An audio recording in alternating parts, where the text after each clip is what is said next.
CMA। थोड़ा ऐसा बोलो जोर से, देखो आप लोग एक ऐसी जर्नी में स्टार्ट कर रहे हो जिसमें स्टार्टिंग में 3 अलग अलग वाया होते हुए हमको जाना है, डेस्टिनेशन तक पहुंचना है। समझ गए कौन कौन से 3 via? Foundation, intermediate and final. तो ये फर्स्ट स्टेज है, आप लोग का जर्नी स्टार्ट हो रही है अपनी, एक ही बोगी में अपन सब बैठे हैं, तो एक दूसरे से जानकारी तो होना चाहिए ना, पता रहना चाहिए ना अपने को। ठीक है, तो इसीलिए बिल्कुल इंटरेक्शन अच्छा होगा, आप लोग बिल्कुल सब आपस में मिल करके अपना जो है वो ये सब क्लियर करेंगे। ठीक है, foundation, yes.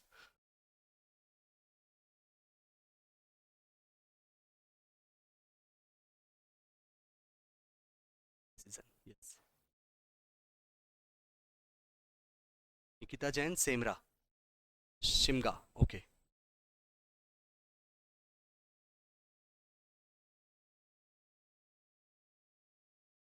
Famous, Tara school तो काफ़ी फेमस स्कूल है। Yes. So CMA season. Sulabh, okay.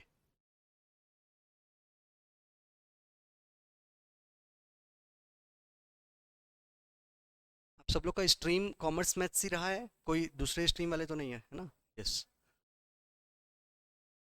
Only season,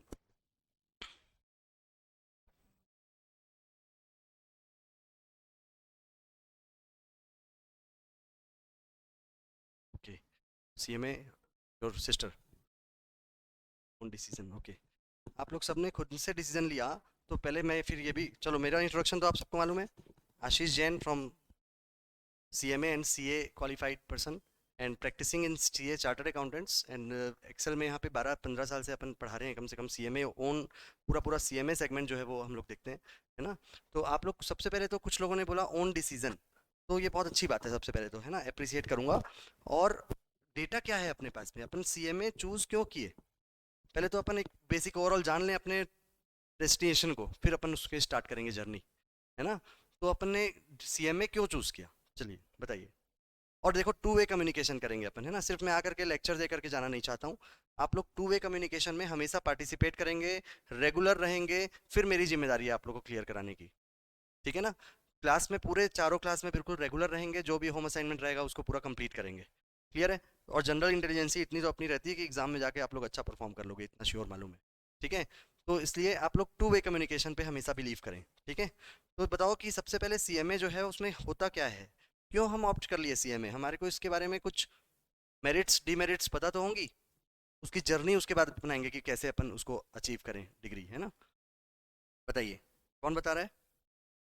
आप लोगों ने, मैक्सिमम लोगों ने बोला ओन डिसीजन, बहुत अच्छी बात है, क्योंकि अपन खुद डिसाइड करेंगे ही, बट किसके बोलने से कैसे पता चला हमको CMA के बारे में, पहले तो ये भी जाने अपन। ये कॉस्ट एंड मैनेजमेंट अकाउंटेंट्स होता है। Cost, yes. हम्म।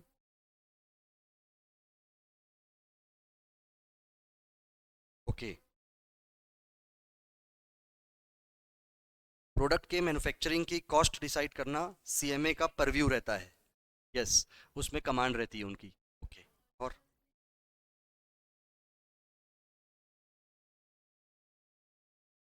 यस। हम्म।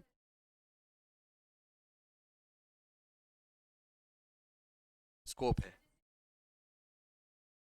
हम्म।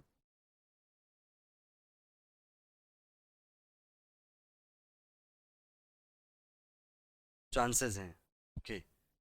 और इसका स्कोप कम है आपने बोला, है ना? अभी मैं सबको इलेबरेट करूंगा ना, पूरा डिटेल इसमें पूरा आएगा। सबसे बड़ी बात क्या है, जो 3 अलग अलग कोर्सेज होते हैं, है ना, और आप लोग कोई बोलना चाहेगा? CMA हमने ऑप्ट किया है, तो सबसे पहले तो पूरा उसके बारे में इफ बट सारी चीज़ें, प्रो कॉन्स क्या क्या चीज़ें रहती है पता चलना चाहिए, फिर अपन उसके आगे बढ़ चलेंगे, जर्नी में आएंगे उसकी, है ना? बताइए।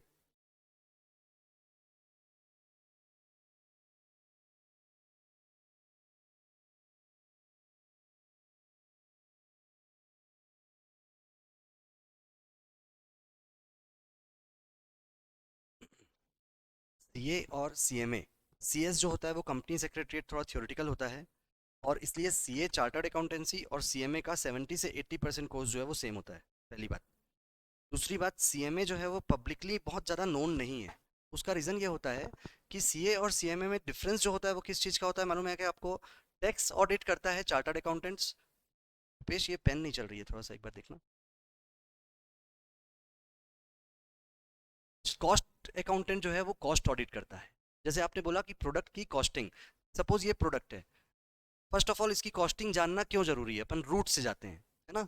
कोई भी पर्सन नया मैन्युफैक्चरर आता है और किसी भी मार्केट में आके पेनिट्रेट करता है और अपना प्रोडक्ट लॉन्च करके जितनी कॉस्ट लग रही है उससे भी कम में सेल कर देता है, ताकि दूसरे और जितने भी मैन्युफैक्चरर हैं वो डंप हो जाएं। आप यहाँ आ सकते हो क्या? इधर आ जाओ, आप इधर आ जाओ, ताकि फोकस ऐसा बना रहे। क्या बोले आप? समझ में आया? जितने भी बाकी एग्जिस्टिंग मैन्युफैक्चरर हैं उनका क्या हो सके, वो डंप हो जाएं, वो क्या हो जाएं, वो डाउन हो जाएं। क्यों ऐसा? क्योंकि रीजन क्या है, उन लोगों का जो पहले से स्ट्रक्चर चल रहा है उससे कम कॉस्ट में मैं अपने प्रोडक्ट लॉन्च करूंगा तो लोग मेरे प्रोडक्ट की ओर अट्रैक्ट हो जाएंगे। और धीरे धीरे जब हैबिचुअल हो जाएंगे तो फिर मैं प्राइस हाई कर दूंगा, और दूसरे जो जब तक क्या होंगे, दूसरे मैन्युफैक्चरर डंप हो जाएंगे। रीजन क्या? उनका प्रोडक्ट का सेल नहीं होगा। तो ऐसा तो कहीं नहीं हो रहा है। मार्केट में जितनी कॉस्ट आपकी आ रही है किसी भी पर्टिकुलर प्रोडक्ट को बनाने की, उससे कम में तो आप नहीं बेच रहे हो, with the intention that to dump other manufacturers. तो उस केस में गवर्नमेंट को सबसे बड़ी ये जिम्मेदारी होती है कि हेल्दी कंपटीशन रहे।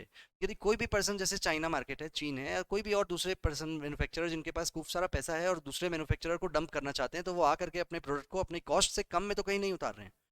कॉस्ट से भले प्रॉफिट कम ले चले लेगा वो चलेगा, बट कॉस्टिंग जितनी आ रही है उसमें, इसका वो टैब नहीं आ रहा है कलरिंग, जितनी कॉस्टिंग उनकी आ रही है उससे ज्यादा सेल होना जरूरी है। समझ में आ रहा है? क्लियर हो रहा है? उससे ज्यादा सेल होना जरूरी है। इसका मतलब क्या हुआ?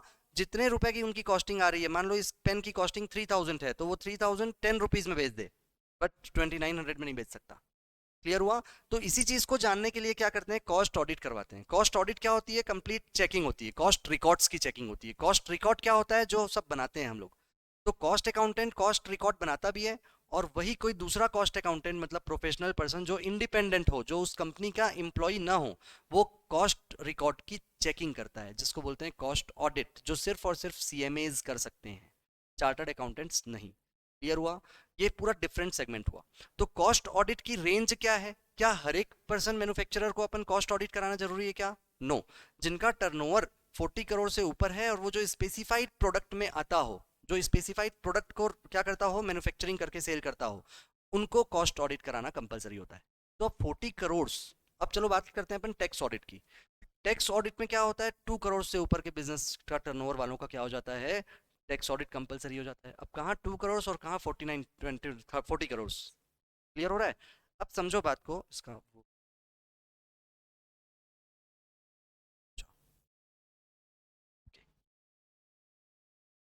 तो क्या बोला मैंने, समझ में आया आप लोग को?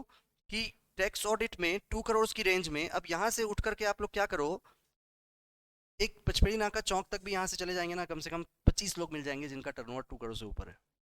इतनी शॉप्स मिल जाएगी। क्लियर है? तो उन शॉप्स के टच में, उन दुकानों के टच में कौन से प्रोफेशनल्स आएंगे? सीएज। इसलिए सीएस जो है वो पब्लिकली नोन ज़्यादा है। आप लोग को ये प्रॉब्लम फेस करनी पड़ेगी कि जब भी कभी पब्लिक में आप लोग कोई पूछो कि what you are pursuing for, you will answer कि हम सीएमए कर रहे हैं। तो व्हाट इज सीएमए, ऐसा पूछेगा लोग। उससे अपने आप को डिसअपॉइंट मत करना। ये समझ के चलना कि उसका रेंज नहीं है सीएमए को जान सके उसको। समझ पा रहे हो बात को? क्योंकि रीजन क्या है, 2 करोड़ से ऊपर के जो टर्नओवर है वो तो बहुत सारे लोग होते हैं ना, तो उनका जब टच किनसे आता है, चार्टर्ड अकाउंटेंट से आता है, तो वो सीए को जानेगा। तो वो जो शॉपकीपर है वो भी क्या करेगा, अपने बच्चों को, अपने रिलेटिव्स को सीए करने के लिए बोलेगा, हाँ सीए जानते हैं अपन, चार्टर्ड अकाउंटेंट्स कौन होते हैं, टैक्स ऑडिट करते हैं। क्लियर हुआ सब चीज? इसके अलावा बाकी जिनका 40 करोड़ से ऊपर का टर्नओवर है वो कॉस्ट अकाउंटेंट को जानेंगे।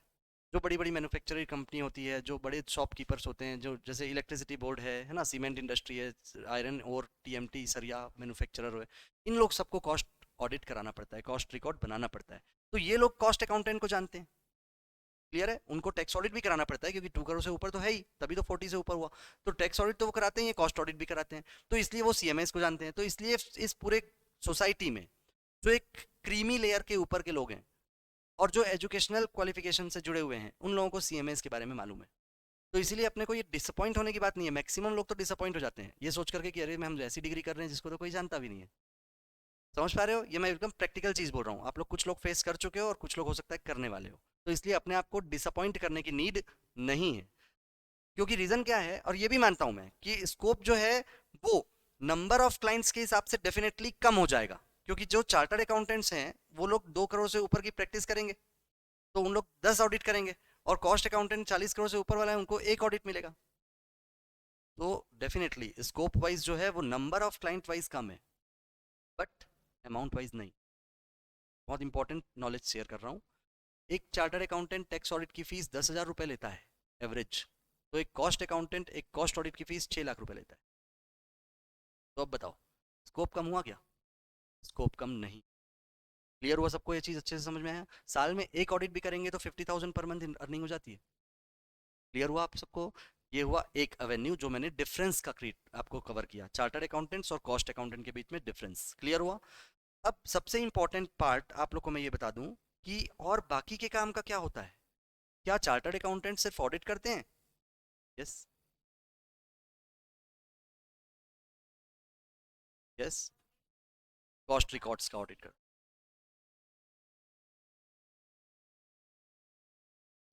Yes, ITR। Very good, correct बोला इन्होंने। आप जैसे करके जो एग्जांपल ली वो एक ITR का एग्जांपल ली, income tax return filing work. दूसरा GST। तीसरा, थर्ड बोलो, बोलते जाओ आप लोग। स्कोप है, बहुत ज़्यादा अनलिमिटेड स्कोप होता है। आप लोग बताओ तो सही, जिस प्रोफेशनल व्हीकल में अपन बैठ करके डेस्टिनेशन तक पहुंचने वाले हैं उस डेस्टिनेशन को अपन डिस्क्राइब कर रहे हैं भाई। CMAs बन करके अपन क्या क्या करने वाले हैं हम स्कोप डिसाइड कर रहे हैं। तो आप लोग कोई भी चुप ना रहो। और दूसरा, मेरी क्लास में अटेंडेंस जो है ना, जैसे आप बार बार बोल करके अटेंडेंस जो बुक कर रही हो वैसे अटेंडेंस बुक कराया करो। और ये एश्योर किया करो कि पूरी क्लास में कहीं हम पूरे क्लास भर चुप तो नहीं रह गए। क्योंकि मैं स्पेसिफिक किसी से बहुत कम पूछता हूँ, बट मैं जब भी क्वेश्चन का इंट्रोगेटिव सेंटेंस यूज करूंगा तो आप लोग अपने आप का एक अटेंडेंस बुक करा लिया करो बोल करके कम से कम। क्लियर हुआ सबको? तो बताइए और क्या क्या स्कोप है जो हम बनने के बाद कर सकते हैं। ब्लैक को व्हाइट करना इथिकल नहीं है, टैक्स इवेजन का वर्क होता है। टैक्स प्लानिंग कर सकते हैं डेफिनेटली, और ब्लैक को व्हाइट नहीं होता एक्चुअली। देखो ये जो वर्ड है ना ब्लैक और व्हाइट, ये लेमैन की लैंग्वेज है, ऐसा नहीं बोलो। आप उसको क्या बोलोगे? अनअकाउंटेड कैश को अकाउंटेड कैश में कन्वर्ट भी कर सकते हैं क्या? तो डेफिनेटली कुछ लोग करते हैं, बट ये दो तरीके से होता है, एक टैक्स प्लानिंग और एक टैक्स इवेजन। टैक्स प्लानिंग का मतलब होता है हम जो गवर्नमेंट ने जितना स्ट्रक्चर बताया है, जो लॉ बनाया है उसके हिसाब से फॉलो करते हुए हम आपको क्या करें, जो कन्वर्शन करें मनी का, तो वो हुआ कन्वर्शन, लीगल कन्वर्शन। और जो अनइथिकल वे में करवा दें अपन, जो कि चोरी चकारी वाली बात हो जाती है, तो वो चीज़ नहीं होती। प्रोफेशनल लेवल पे वो चीज़ जनरली करते हैं कुछ लोग, बट वैसे अपन को नहीं करना है। अपन एक आइडियली एक अच्छा प्रोफेशनल बनना चाहते हैं। ये सारी चीज़ें से मालूम होना चाहिए ऐसी होती है चीज़ें, बट ये एक रेंज समझो कि ये इवेजन में आता है। इवेजन का मतलब चोरी चकारी, अनएथिकल है ये। जब भी अपने को मान लो कैच करेगी गवर्नमेंट तो हम भी पकड़ में आएंगे। क्लियर है? अपनी जिम्मेदारी भी रहती है, रिस्पॉन्सिबिलिटी। यस, और बताइए। जिस जगह हम जाना चाहते हैं उसको डिस्क्राइब करना है, तो इसलिए आप लोग सभी अपना अटेंडेंस जरूर बुक कराएं जान करके कि हाँ सर ये भी काम कर सकते हैं। भाई आप अपने आप से डिसाइड किए हो ना CMA करना है। CMA के CMA can take decision for whom? For organisations? No. हम डिसीजन मेकर कैसे हो जाएंगे? हम एम्प्लॉय थोड़ी ना वहाँ के। Yes, definitely we can help to the managers for taking decision, ऐसा बोलो। हम साइन करके डिसाइड नहीं करेंगे। हम अपना काउंसलिंग करेंगे, हम अपना ऑब्जर्वेशंस देंगे, हम अपनी कंसल्टेंसी देंगे उनको, फिर वो डिसीजन लेंगे। हम डिसीजन में फंसने वाले नहीं, हम तो इंडिपेंडेंट अथॉरिटी होंगे। यदि हम प्रैक्टिस कर रहे हैं, यदि हम उस कंपनी में जाकर के जॉब कर रहे हैं डेफिनेटली, तो हम भी डिसीजन मेकिंग में कुछ रेंज का हमको भी डिसीजन मेकिंग का पावर रहेगा। बट ये जॉब कर रहे हैं यदि एम्प्लॉय के बेसिस पे, तब यदि अपन खुद अपना इंडिविजुअल प्रैक्टिस कर रहे हैं, ओन ऑफिस है हमारी और सिर्फ हम क्लाइंट को इंडिपेंडेंट व्यू दे रहे हैं, तो हम कंसल्टेंसी देते हैं, काउंसलिंग करते हैं उनको, उनको सजेस्ट करते हैं, डिसीजन वो लेते हैं। क्लियर है? कितनी क्वांटिटी परचेस करो कि इकोनॉमिकल हो हम बताएंगे, डिसीजन वो लेगा, ऑर्डर वो देगा। क्लियर हुआ? यस। तो ये क्या हो गया? कंसल्टेंसी वर्क है ना,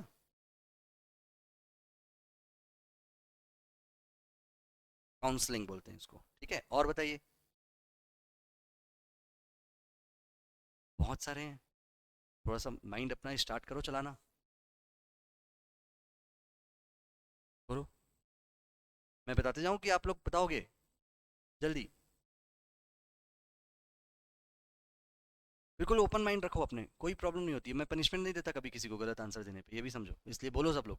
ठीक है, क्या होगा अपना गलत हो जाएगा आंसर तो बहुत बड़ी इंसल्ट हो जाएगी क्या क्लास में? ऐसा तो है नहीं। अकाउंटिंग कर सकते हैं डेफिनेटली, अकाउंटिंग अकाउंटिंग प्रिपेयर करना, फाइनेंशियल अकाउंटिंग भी बना सकते हैं, कॉस्ट अकाउंटेंट। और भी अपन ये जो डील कर रहे हैं ना, ये दोनों कर सकते हैं, सीएमएस भी और सीएस भी। क्लियर है? सबको क्लियर हो रहा है? कॉमन वर्क बता रहे हैं अपन, ठीक है। बहुत सारे वर्क और भी हैं, बताइए, बता पा रहे हैं? Company law matter, company law matter का जो टास्क होता है वो भी दोनों कर सकते हैं, सीएलएम बोलते हैं। कंप्लायंस वर्क, नोटिसेज आ जाती हैं क्लाइंट को जब डिपार्टमेंट से, तो हम उस नोटिस के अगेंस्ट में क्या करते हैं, क्लाइंट को रिप्रेजेंट करने कहाँ जाते हैं, डिपार्टमेंट जाते हैं। जैसे एक एडवोकेट अपने को रिप्रेजेंट करता है कोर्ट में, वैसे ही डिपार्टमेंट जो रेवेन्यू डिपार्टमेंट है, that means GST, income tax, ये सब जो डिपार्टमेंट है, वहाँ पर हम क्लाइंट को रिप्रेजेंट करने हम जाते हैं। Because reason being, technical knowledge और डिटेल नॉलेज क्लाइंट को नहीं होता, तो वो जब हमसे क्वेश्चनिंग करते हैं तो client is not in a position to give answer, so वो अपने को लेके जाता है, जिससे क्या होता है अपन रिप्रेजेंट करते हैं उनको, उसको क्या बोलते हैं, कंप्लायंस वर्क। क्लियर हुआ ये चीज़ अच्छे से? नाउ इसके बाद ये दोनों चीज़ें अलग बताया मैं, सीएलएम कंपनी लॉ मैटर मतलब कंपनी इनकॉर्पोरेट करना, कंपनी का कंप्लायंस करवाना, सीएस को अपॉइंट करवाना, ये सारे काम अपन करते हैं। ठीक है, ये दोनों होता है, सीए और सीएमए दोनों कर सकते हैं। नाउ और बताइए।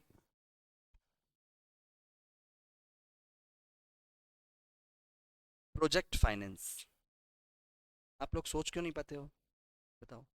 सबको मालूम है लोन ले लिया जाता है क्लाइंट, भले चलो प्रोजेक्ट फाइनेंस टेक्निकल वर्ड है, सर लोन दिलवाते हैं क्लाइंट को, ऐसा बोलो ना। ठीक है भाई, क्लाइंट को लोन दिलवाते हैं, भले आप लोग लैंग्वेज कुछ भी रखो, कोई इशू नहीं है, बट कम से कम चीज़ों तक पहुंचो ना वहां तक, उसके आगे मैं हूं ना। ठीक है, तो क्लाइंट को छोटे से बड़े लेवल पे बहुत सारे अलग अलग टाइप के फाइनेंसेस का प्रोवाइड करने का काम भी हम लोग करते हैं। जैसे कि उनको छोटा सा सीसी लिमिट बनाना है, सीसी लिमिट का मालूम है आप लोग को फुल फॉर्म क्या होता है? कैश क्रेडिट लिमिट होता है वो। ठीक है, ओवरड्राफ्ट फैसिलिटी होती है, मैं टाइम टू टाइम आप लोग को सब चीज़ें बताऊंगा धीरे धीरे, है ना। और मॉर्गेज लोन होता है, होम लोन होता है, बिजनेस लोन होता है, काफ़ी सारा जो है वो बैंक फाइनेंशियल क्या फाइनेंशियल असिस्टेंस प्रोवाइड करती है क्लाइंट्स को।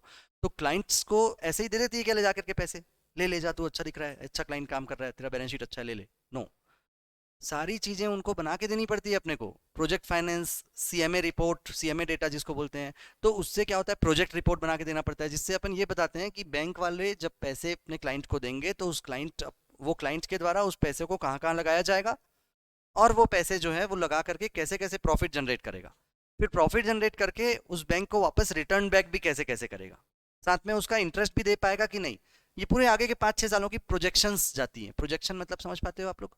इस्टीमेट करना, फ्यूचर को जब इस्टीमेट करते हैं तो उसको बोलते हैं प्रोजेक्शन। समझ पा रहे हो आप लोग? मैक्सिमम क्लास के स्टार्टिंग फेज में ना मैं बहुत सारे ऐसे वोकेब्स और ऐसे टर्मिनोलॉजीज आपको देते जाऊंगा, जिससे कि आप लोग का पूरा पूरा स्ट्रक्चर फाइनेंशियल मार्केट में क्लियर होगा। अकाउंट्स फील्ड में अपने को जो भी प्रैक्टिस में ये सारी चीज़ें जो जरूरत पड़ती है ना, वो सब चीज़ें स्टार्टिंग में आप लोग जानोगे। आप लोग की ड्यूटी क्या रहेगी सिर्फ, कि आप लोग जब भी नए चीज़ों को मैं बोलूँ और आपको ऐसा लगे कि हमको पहले नहीं मालूम था, ये चीज़ें सर ने बताया तब मालूम चला, उसको आप लोग अपनी कॉपी के बैक साइड में नोट कर लिया करो। क्लियर है? आप लोग अलाउड है, you are all are allowed to write in between the class lectures. ठीक है, जब भी मैं बता रहा हूँ आपको ऐसा लगे कुछ सुटेबल कि हाँ ये वर्ड है मुझे लिखना है, लिख लिया करो। क्लियर है सबको? क्या बताया मैंने? प्रोजेक्शंस मतलब फ्यूचर इस्टीमेशंस हम बना के देते हैं कि भाई आप आज इनको 10 लाख रुपए का लोन दे दोगे या 1 करोड़ का लोन दे दोगे, तो हम उस केस में इस क्लाइंट के द्वारा कहाँ यूटिलाइज किया जाएगा, उससे कैसे रिटर्न जनरेट होगा, और उस आपको कैसे इंटरेस्ट सहित वापस पेमेंट करेंगे, इसका पूरा प्रोजेक्शन दे करके बैंक को दिया जाता है। क्लियर हुआ सबको? तो उससे क्या आती है, उससे उस बैंक को कॉन्फिडेंस आता है कि हाँ प्रोफेशनल ने एक प्रोजेक्शन बना करके दिया है, उसके अकॉर्डिंग फिर क्या करते हैं वो लोग, हर साल क्या करते हैं, अपना एक्चुअल डेटा मांगते हैं, ताकि वो प्रोजेक्शन से मैच कर सकें कि जिस तरीके से प्लानिंग की गई थी वैसा उनको एक्चुअल में आया कि नहीं आया। क्लियर हुआ आप सबको ये चीज़? डन। देन और बताइए।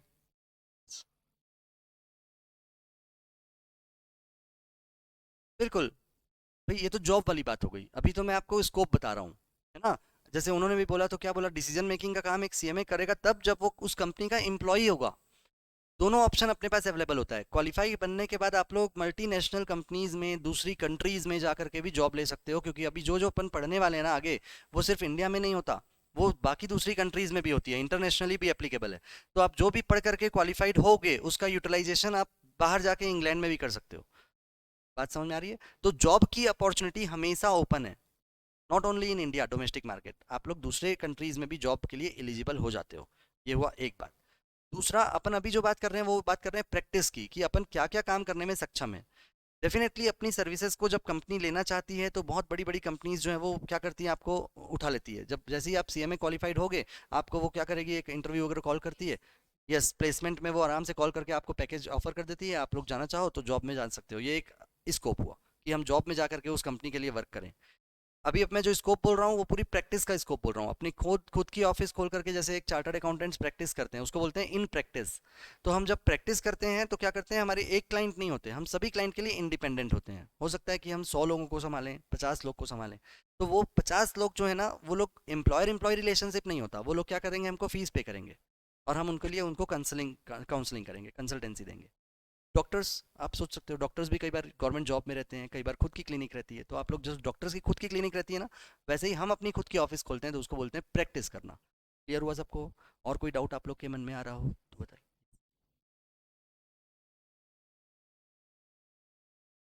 इलीगल वर्क को लीगल नहीं कर सकते अपन, अपन लॉ मेकर नहीं है। लॉ जो बन चुका है उस लॉ को फॉलो कराना हमारा काम है। तो हम क्या करेंगे, बेस्ट पॉसिबल वे में आपका क्या करेंगे, जितना भी आपको प्रॉब्लम्स है या कुछ सॉल्यूशन उसका अपन निकाल करके एज पर लॉ उसका सॉल्यूशन अपन निकालेंगे। बियॉन्ड द लॉ नहीं जा सकते। और लॉ बनाना हमारा पार्ट नहीं है, क्योंकि वो तो गवर्नमेंट का काम है, वो तो लॉ मेकर बनाएंगे, और वो भी एक आदमी नहीं बनाता, वो तो पूरा पैनल होती है। दोनों लोकसभा, राज्यसभा, संसद के पैनल्स होते हैं, वो क्या करते हैं, डिसीजन लेते हैं। तो इसलिए इलीगल को लीगल बनाने वाला काम हम नहीं कर सकते, भी अपने परव्यू से बाहर है वो।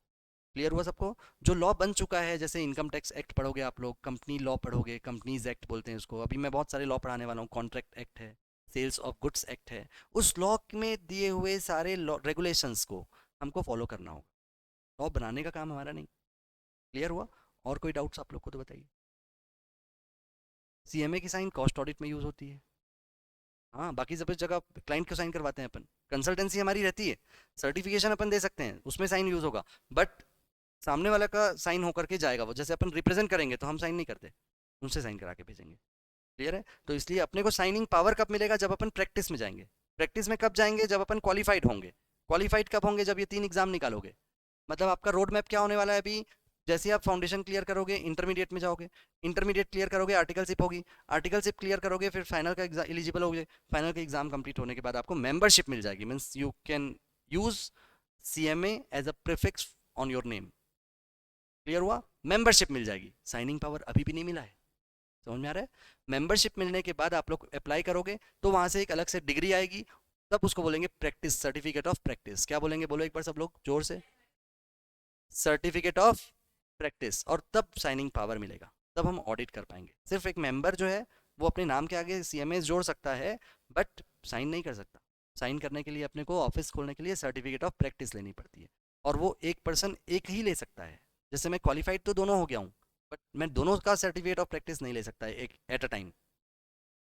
मान लो मुझे सीएमए की सर्टिफिकेट ऑफ प्रैक्टिस लेनी पड़ेगी, मान लो मुझे कॉस्ट ऑडिट करना है, तो उस केस में मैं सीए का सीओपी सरेंडर करूंगा पहले। क्लियर हुआ? एक बार में दोनों सर्टिफिकेट ओन नहीं कर सकता कोई भी पर्सन। मेंबरशिप दोनों ले सकते हैं, अपने विजिटिंग कार्ड में दोनों लिखाते हैं अपन, अपने नेम बोर्ड में दोनों लिखाते हैं डिग्री, क्योंकि अपन ले चुके हैं डिग्री, मेंबर्स दोनों के हैं। बट प्रैक्टिसिंग साइन एक ही कैपेसिटी में कर पाता हूँ एट अ टाइम। क्लियर हुआ सबको ये चीज़? ठीक है, और कोई डाउट्स किसी का हो तो आप बताइए। यस। लॉ पढ़ना क्यों जरूरी है? क्योंकि चलो एक एग्जांपल देता हूँ आपको, बहुत अच्छा क्वेश्चन आपका, हर टाइप के क्वेश्चन पूछ सकते हो।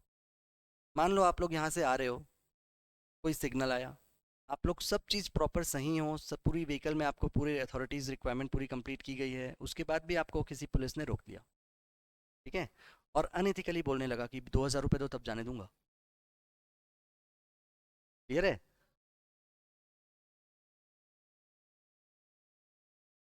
बिल्कुल, ये लॉ है। आपको रूल रेगुलेशन पता है, आप मालूम है कि मैं हेलमेट भी पहना हुआ हूँ, मेरी व्हीकल भी इंश्योर्ड है प्रॉपर, सारी चीज़ें हमारे पास है, मैं लेफ्ट हैंड साइड से चल रहा हूँ, जो यहाँ का रूल में फॉलो होता है। किस बात का पैसा दूंगा? नहीं देता, देखो जो करना है कर ले। सामने वाला क्या करेगा, थोड़ा सा और ज़्यादा डराएगा धमकाएगा, उसका छोड़ देगा। क्यों? क्योंकि जानते हो सब चीज़ें, और उसका ऐसे भी बोल दोगे ये कैमरा है पूरा रिकॉर्ड हो रहा है, आप लगाओ चलान, उसके बाद हम बताते हैं क्या करना है। कॉन्फिडेंस कैसे आया? आप लॉ जानते हो इसलिए आया। समझ में आया? ये इंपॉर्टेंस है लॉ की। क्लियर हुआ? अब हम नहीं जानते होते, नहीं जानते हम कि क्या चलाते हैं, कैसे चलाते हैं, रिक्वेस्ट करते हैं कि सर प्लीज़ छोड़ दो। समझ में आ रहा है? ये डिफरेंस हुआ। लॉ इसलिए पढ़ते हैं, ये आंसर हुआ आपका, समझ में आया कि लॉ क्यों पढ़ते हैं। कॉन्ट्रैक्ट एक्ट है ना। तो सपोज हमने किसी से कॉन्ट्रैक्ट किया, और कॉन्ट्रैक्ट करने के बाद क्या हुआ, एक सिंपल सा एकदम लेटेस्ट एग्जांपल देता हूँ। मेरे एक रिलेटिव है, उनका इनॉग्रेशन था, हाउस वार्मिंग बोलते हैं। तो वो इनॉग्रेशन में क्या हुआ, एक मॉड्यूलर किचन वाले से बात हुई थी कि वो इतना अमाउंट लेगा और मॉड्यूलर किचन प्रिपेयर करके देगा। उसको एक टाइम फ्रेम था, एग्रीमेंट हुआ था, प्रॉपर रिटर्न था सारी चीज़ें, और एक डेट फिक्स की गई थी कि वो क्या करेगा, 20 मई 2023 तक अपना पूरा कंप्लीट काम कंप्लीट करके वो एक डेमो दे करके कंप्लीट करेगा। उसने नहीं किया। एग्रीमेंट किया हुआ था प्रॉपर, ठीक है, और 29 के बाद में पूजा थी घर में, ठीक है। अब उसके बाद क्या किया, 25 को उस मेरे रिलेटिव ने उनको फ़ोन किया कि भाई मेरे ये इनॉग्रेशन वाले प्रोग्राम में जो घर में पूजा है, उस प्रोग्राम में करीब करीब 600 लोग आ रहे हैं, और किचन अभी पूरा कंप्लीट बना नहीं है, और मैं जो पूजा करने बुला रहा हूँ सबको, तो सब लोग देखेंगे ना घूम करके घर कि भाई नया घर बना है, तो सब देखेंगे, उसमें मेरी इंसल्ट होगी बहुत। तो इसलिए क्या होगा, इसका मतलब ये हुआ कि तुमको 20 तक कंप्लीट करना चाहिए था, तुमने नहीं किया कंप्लीट, अब मेरी इंसल्ट होगी, मैं दूसरे को तो बुला नहीं सकता इतने शॉर्ट पीरियड ऑफ टाइम में, है ना। तो इसलिए, और मैंने अमाउंट भी तुमको दे रखा है, मैं तुम्हारे अगेंस्ट में केस कर रहा हूँ। या तो मुझे 28 की नाइट तक कंप्लीट करके दो, या मैं केस कर रहा हूँ। क्लियर हुआ? अब बात समझो। कॉन्ट्रैक्ट एक्ट पढ़ने जा रहे हो आप लोग स्टार्टिंग में, है ना। अपन जो लॉ पढ़ेंगे उसका मैं एक आपको रीज़न बता रहा हूँ कि क्यों पढ़ते हैं, जैसे आपने पूछा क्यों पढ़ते हैं अपन लॉ, है ना। तो मान लो सपोज नहीं रहता ये सब चीज़ों का नॉलेज हमको, तो हम क्या करते हैं, उनको रिक्वेस्ट करते हैं कि अरे भाई नहीं कर दे, मेरा बहुत ज़्यादा लॉस हो जाएगा, मैं इंसल्ट हो जाएगी मेरी, मैं कैसे करूँगा। और वो सामने वाला क्या करता, हमको दबाता, वो पेनिट्रेट, वो हमको क्या करता, डोमिनेट करता। समझ पा रहे हो बात को? और मालूम है लॉ, तो हम क्या करते हैं भाई, एग्रीमेंट हमारा किया हुआ है, आप 20 तक कंप्लीट करके दूंगा बोले थे, मैंने आपको जो अमाउंट दिया है वो भी वापस करोगे, और जो मेरी इंसल्ट हुई है उसका कंपेंसेशन अलग लूंगा। 28 की नाइट तक वो 2 बजे 3 बजे तक रात तक कंप्लीट करके दिया, बट दिया। That is the power of law. Clear हुआ? मतलब वो सोचो, खुद से आकर के, इतना बड़ा कंपनी रायपुर में था, भिलाई का घर था, वो खुद आकर के अपनी व्हीकल कार में बिठा करके लेबर्स को जा करके 2 से 2:30 बजे तक रात तक काम कंप्लीट करके दिया। क्यों? 25 के पहले तक वो लाइट में ले रहा था, ये सोच रहा था कि मेरे बाकी कस्टमर जैसे ये भी होंगे, चला लूंगा इनको, थोड़ा लेट करूंगा तो। उन्होंने क्या किया, सीधा फ़ोन करके ये बोल दिया मैं नोटिस डाल रहा हूँ, एक कोर्ट में केस डाल रहा हूँ, क्योंकि मेरे को तो बहुत बड़ा नुकसान होने वाला है, लॉस होने वाला है, और अपन ने एग्रीमेंट करके रखा हुआ है, मैंने पूरा एग्रीमेंट की कॉपी भी है मेरे पास में, और जितना अमाउंट दिया हूँ सिर्फ उतना ही रिकवर नहीं करूँगा, मैं उसका उससे ज़्यादा डबल कंपेंसेशन भी लूँगा। सामने वाला क्यों नहीं आएगा, सोचो ना। जब सारी चीज़ें लीगल अपन बात करेंगे तो सामने वाला क्यों नहीं दबेगा, ये सोचो। समझ पा रहे हो? हम यदि कोई गलत बात करेंगे तो सामने वाला हमको डोमिनेट करेगा, हम यदि अब सही बात कर रहे हैं और लॉफुली बात कर रहे हैं तो सामने वाले को हम अपनी बातें मनवा सकते हैं, यदि हम सही हैं और लॉफुल हैं तो। क्लियर हुआ? सेल ऑफ गुड्स एक्ट हो गया। मैंने आपको गुड्स बेच दिया, आपने सपोज अमाउंट नहीं दिया था मुझे, क्रेडिट में गुड्स बेचा है, क्या अलाउ है लॉ में? क्रेडिट में गुड्स बेचना अलाउ है? मैं आपके क्वेश्चन का आंसर 2-3 अलग अलग लॉ के हिसाब से दे रहा हूँ, है ना, आप उसको चीज़ को समझो। क्या हुआ, सेल ऑफ गुड्स एक्ट में मैंने आपको इन्वॉइसिंग किया, इन्वॉइसिंग सब समझते हो, बिलिंग किया, बिल में आपने साइन किया, और उसमें मैंने लिखा कि क्रेडिट बिल है। क्या लिखा? Credit bill. दो टाइप के बिल होते हैं, कैश बिल और क्रेडिट बिल। क्रेडिट बिल लिख करके आपका साइन ले लिया और अपने पास रख लिया, और क्रेडिट पीरियड भी 30 डेज का आपको बता करके दिया, लिख करके दिया, और आपसे एक्सेप्टेंस भी लिया मैंने। क्लियर हुआ? तो मतलब क्या हुआ, आप यू आर एक्सेप्टिंग टू पे the money with in 30 days which is allowed by me. Clear है? मैंने आपको जितना अमाउंट क्रेडिट पीरियड का अलाउ किया है, उस विद इन 30 डेज आप अमाउंट पे करने के लिए क्या हो, बोलो, रेडी हो, और आपने एक्सेप्टेंस भी दे दिया और दे दिया बिल। अब आप मेरे क्या बन गए, बोलो सब लोग। पहले कस्टमर थे, अब आप मेरे क्या बन गए, एवरीवन। श्योर? डेटर। स्टार्टिंग में फाउंडेशन में अक्सर ये गलतियां हो जाती है, कोई इशू नहीं है, करेक्शन कर लें अपन और आगे गलती ना हो, ये एक मैटर है, ड्यूटी ये है, ठीक है ना। सेल करेंगे तो सामने वाला हमारा, सेल्स की एंट्री क्या करते हैं अपन, क्रेडिट साइड लिखते हैं ना सेल्स को, तो डेबिट साइड जो लिखेंगे उसको तो डेटर ही बोलेंगे, ठीक है। तो वो हमारे डेटर बन जाएंगे, टू सेल्स ये एंट्री करेंगे ना हम अपनी बुक्स में, तो वो हमारे डेटर बनने वाले हैं। डेटर कितने दिन के लिए बनेंगे, बोलो? 30 डेज के लिए, क्योंकि हमने उनको 30 डेज का टाइम पीरियड दिया है। जिस दिन वो हमको कैश वापस कर देंगे, डेटर्स कैश दे देंगे हमको, पेमेंट कर देंगे उस गुड्स का, तो क्या हो जाएगा, वो डेटर से हट जाएंगे, मतलब वो नॉर्मल हमारे बुक से हट जाएंगे। क्लियर है? तो ये चीज़ सबको समझ में आ गई कि वो हमारे डेटर बनने वाले हैं। अब वो 30 डेज के अंदर पेमेंट नहीं किए, अब बोलो सेल्स ऑफ गुड्स एक्ट की बारी आएगी कि नहीं आएगी? लॉ ना मालूम होगा तब तो आप काम करेंगे, और मैं हमेशा काउंसलिंग बहुत लोगों का करता हूँ, हमेशा सब लोगों को यही बोलता हूँ कि यदि आपको बिजनेस भी करना है ना बेटा, तो क्या करो, आप लोग क्वालिफाइड तो पहले हो जाओ। 12th के बाद जो आवश्यक डिग्रीज होती हैं, आवश्यक नॉलेज होता है, जैसे बहुत अच्छी यूनिवर्सिटी है दिल्ली यूनिवर्सिटी वगैरह, वहाँ से यदि बीकॉम भी कर रहे हो तो अच्छी बात। यदि यहाँ इस एरिया में आप रहते हो तो बीकॉम एम कॉम का तो कोई चलो काउंटिंग नहीं है। सीए, सीएमए, सीएस ऐसी कोई भी एक प्रोफेशनल डिग्री, या बहुत अच्छी यूनिवर्सिटी यदि है तो एमबीएस बीबीएस भी आप कर सकते हैं। बट एजुकेशन कम से कम 25-26 ईयर्स तक तो आप लोग ले लो। उसके बाद ये डिसाइड करना कि हमको बिजनेस करना है कि प्रैक्टिस करनी है कि जॉब करना है कि क्या करना है। क्लियर हुआ? मतलब अल्टीमेटली क्यों सिखा रहा हूँ, मान लो सपोज पेरेंट का बहुत साउंड बिजनेस है और पहले से ही व्यू क्लियर है कि पेरेंट्स के बिजनेस में बैठना है, ठीक है, तब भी आप एजुकेशन लो बोलता हूँ मैं।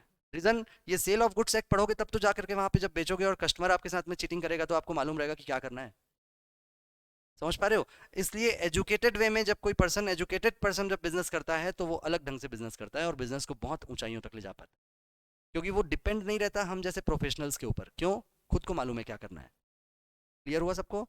मतलब अल्टीमेटली अपन मान लो क्वालिफाइड नहीं है, हम सिर्फ 12th पढ़े, बीकॉम वगैरह किए, टाइम पास करके वापस बिजनेस में बैठ गए, क्यों? क्योंकि पहले से मालूम था बिजनेस करना है। ठीक है, तो क्या होगा, हम हमेशा पूरे लाइफ टाइम डिपेंड रहेंगे हमारे प्रोफेशनल्स के ऊपर। और डिपेंड रहेंगे तो वो हमको ये 10% चीज़ बताएगा ना, और खुद किए हुए रहेंगे तो हमको 100% चीज़ मालूम रहेगी। जो जो यूटिलाइज करना है वो तो चीज़ अच्छे से मालूम रहेगी। क्लियर हुआ? जैसे एग्जांपल में हम बेच रहे हैं गुड्स, वो 30 डेज में नहीं दिया अमाउंट, हम तुरंत उसको एक नोटिस दे देंगे 30 डे के अंदर कि हमने जितना क्रेडिट पीरियड तुमको दिया था वो तुमने पेमेंट नहीं किया है, विद इन 60 डेज तुम विथ इंटरेस्ट पेमेंट करो, वरना हम केस स्टार्ट करेंगे, केस लॉन्च करेंगे। क्यों? क्योंकि सेल्स बिल में तुम्हारा साइन किया हुआ हमारे पास में एक बहुत बड़ा सबूत है। ड्राफ्टिंग करके एक लेटर निकाल दोगे खुद ही, निकाल पाओगे कि नहीं निकाल पाओगे? क्योंकि पढ़े हुए हैं हम सेल्स ऑफ गुड्स एक्ट, क्या उसमें रूल रेगुलेशन है। क्लियर हुआ? और इसी चीज के लिए यदि अपन नहीं पढ़े हुए होते तो हम एडवोकेट हायर करते। डिफरेंस समझ में आ रहा है? ये सेल्स ऑफ गुड्स एक्ट हुआ। थर्ड, अपने को निगोशिएबल इंस्ट्रूमेंट एक्ट पढ़ना है। सिलेबस अपना रिवाइज हो चुका है, इथिक्स हट चुका है, सेक्शन बी का जो इथिक्स है वो हट करके बिजनेस कम्युनिकेशन आ गया है। क्या बोला मैंने, आप बताओ ओम प्रकाश, बोलो क्या बोला मैंने? हाँ, मुझे बीच बीच में 3-4 बार ऐसा लगा कि आप बीच बीच में 2-3-4 सेकंड के लिए स्किप हो जाते हो, कुछ दूसरा चीज सोचते हो या ऐसा कुछ विचलित हो रहे हो, ऐसा लगा, है ना? अभी मैं प्रूफ करता हूँ, बताओ मैंने क्या बोला था अभी, सुनो। मैं कंसंट्रेशन लेवल 100% चाहूँगा, मुझे, मैं फेस रीडिंग में एक्सपर्ट हूँ, ये बात मान के चलो आप, ठीक है? बट मैं हर बार पूरी क्लास का टाइम वेस्ट नहीं करना चाहता, इसलिए हर बार नहीं टोकता हूँ किसी को भी, बट पता मुझे सब चल जाता है कि कौन क्या सोच रहा है।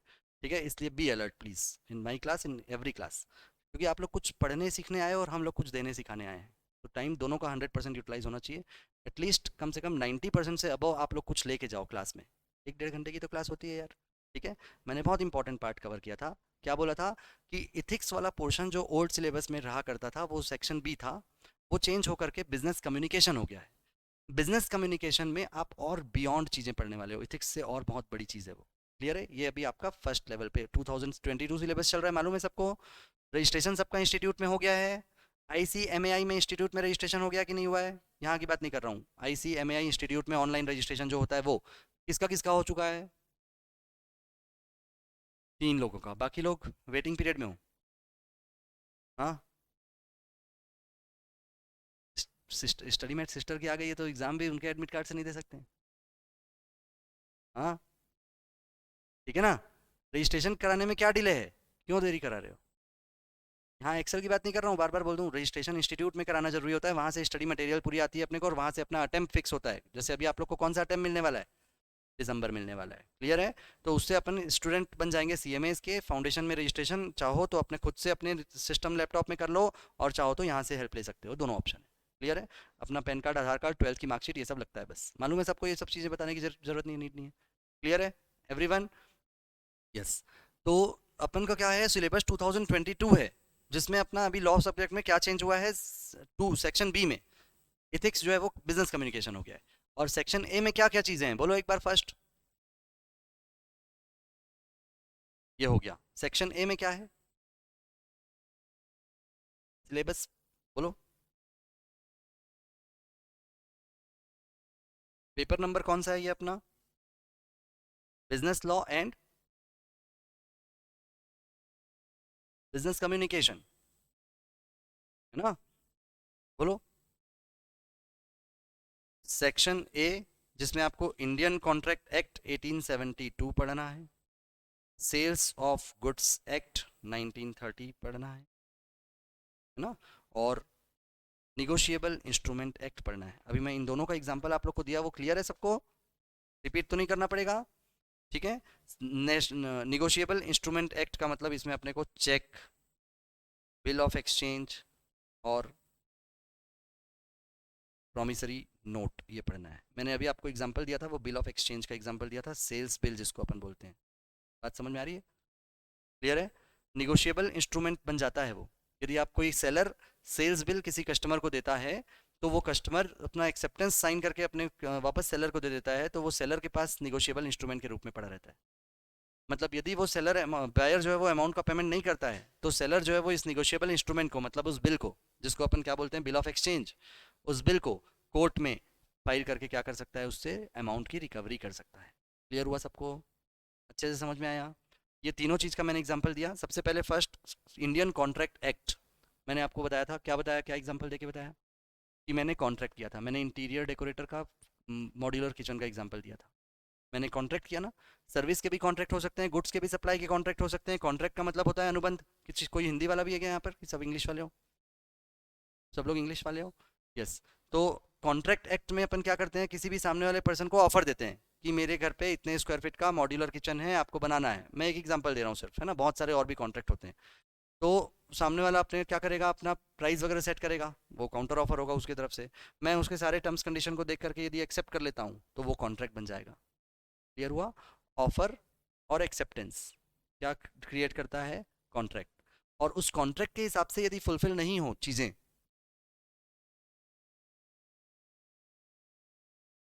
उस कॉन्ट्रैक्ट के हिसाब से यदि चीजें फुलफिल नहीं हो, तो उस केस में क्या होता है, ब्रीच ऑफ कॉन्ट्रैक्ट। और ब्रीच ऑफ कॉन्ट्रैक्ट जब होता है तो उस केस में लॉ ही हमको बताता है कि जब कोई पर्सन कॉन्ट्रैक्ट का ब्रीच करे तो उस केस में उसको कैसे, अपने को रेमेडीज अवेलेबल है, हम कैसे अपने अमाउंट की रिकवरी करें। क्लियर हुआ सबको? तो ये कॉन्ट्रैक्ट में बहुत सारी वाइब्रेंट है, बहुत बड़ा कॉन्ट्रैक्ट होता है। इवन पहले सेल्स ऑफ गुड्स एक्ट भी कॉन्ट्रैक्ट में ही था, बाद में जब पता चला कि सेल्स बहुत बड़ा होते जा रहा है अपने आप में, तो उसको वहां से अलग करके अलग एक एक्ट बना दिया गया। क्लियर हुआ सबको? एक्ट का मतलब क्या होता है ये बताओ पहले। अब एक्ट क्या होता है, कैसे बनता है, क्यों बनता है, कौन बनाता है, सब बताओ। एक्ट क्या होता है, कैसे बनता है, कौन बनाता है, क्यों बनाता है, क्यों बनाता है, सब बताना है। गवर्नमेंट बनाती है, मैंने अभी अपने क्लास में ही बता दिया था आपको कि गवर्नमेंट का भी क्या प्रोसीजर होता है, कैसे बनता है, कौन कौन बनाता है। बोलो, कोई हमारे जैसे तुम्हारे जैसे एक पर्सन नहीं होता।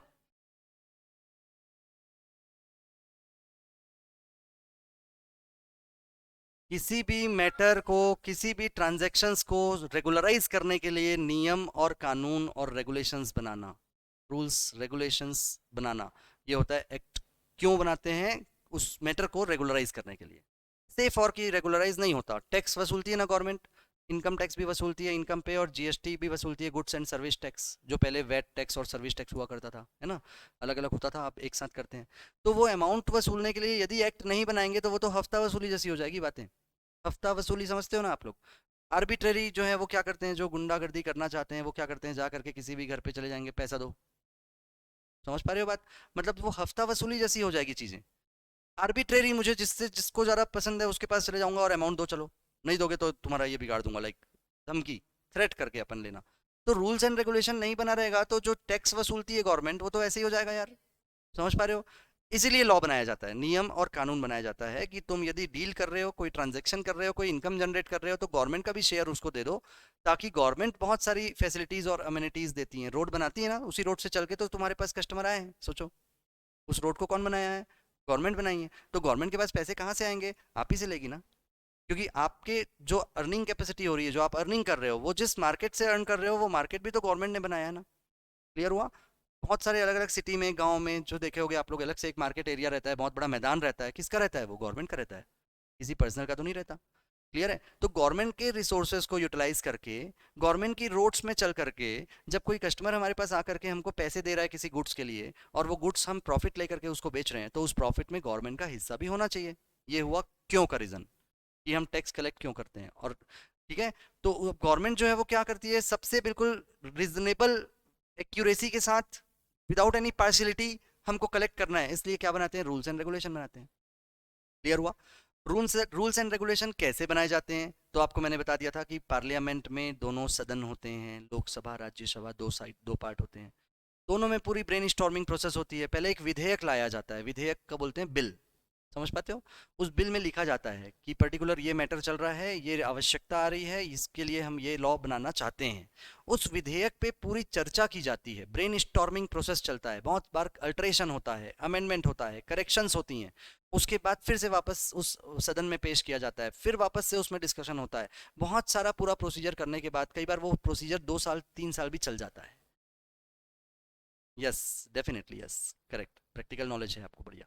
तो जीएसटी भी निकला, उसके बाद फिर क्या होता है, ऐसे बहुत सारे लॉ होते हैं, सभी लॉ में यही प्रोसीजर है, जब बिल बनता है उसके बाद उसमें जब पूरा प्रोसीजर चलता है ना, अमेंडमेंट का, करेक्शन का, वो बहुत ईयर्स चल सकता है ना। और उसके बाद जब उसमें अप्रूवल मिलती है अपने किसकी, प्रेसिडेंट की, राष्ट्रपति की अपनी अप्रूवल उसमें मिलती है, जब तब वो बन जाता है एक्ट। और जिस दिन अप्रूवल मिलती है उस ईयर से उसको जाना जाता है, जैसे 1872 कॉन्ट्रैक्ट एक्ट, मतलब क्या हुआ, इसका जो अप्रूवल है वो 1872 में मिला होगा, तब से एप्लीकेबल है ये। समझ पा रहे हो बात सब लोग? एक्ट इस तरीके से बनाया जाता है।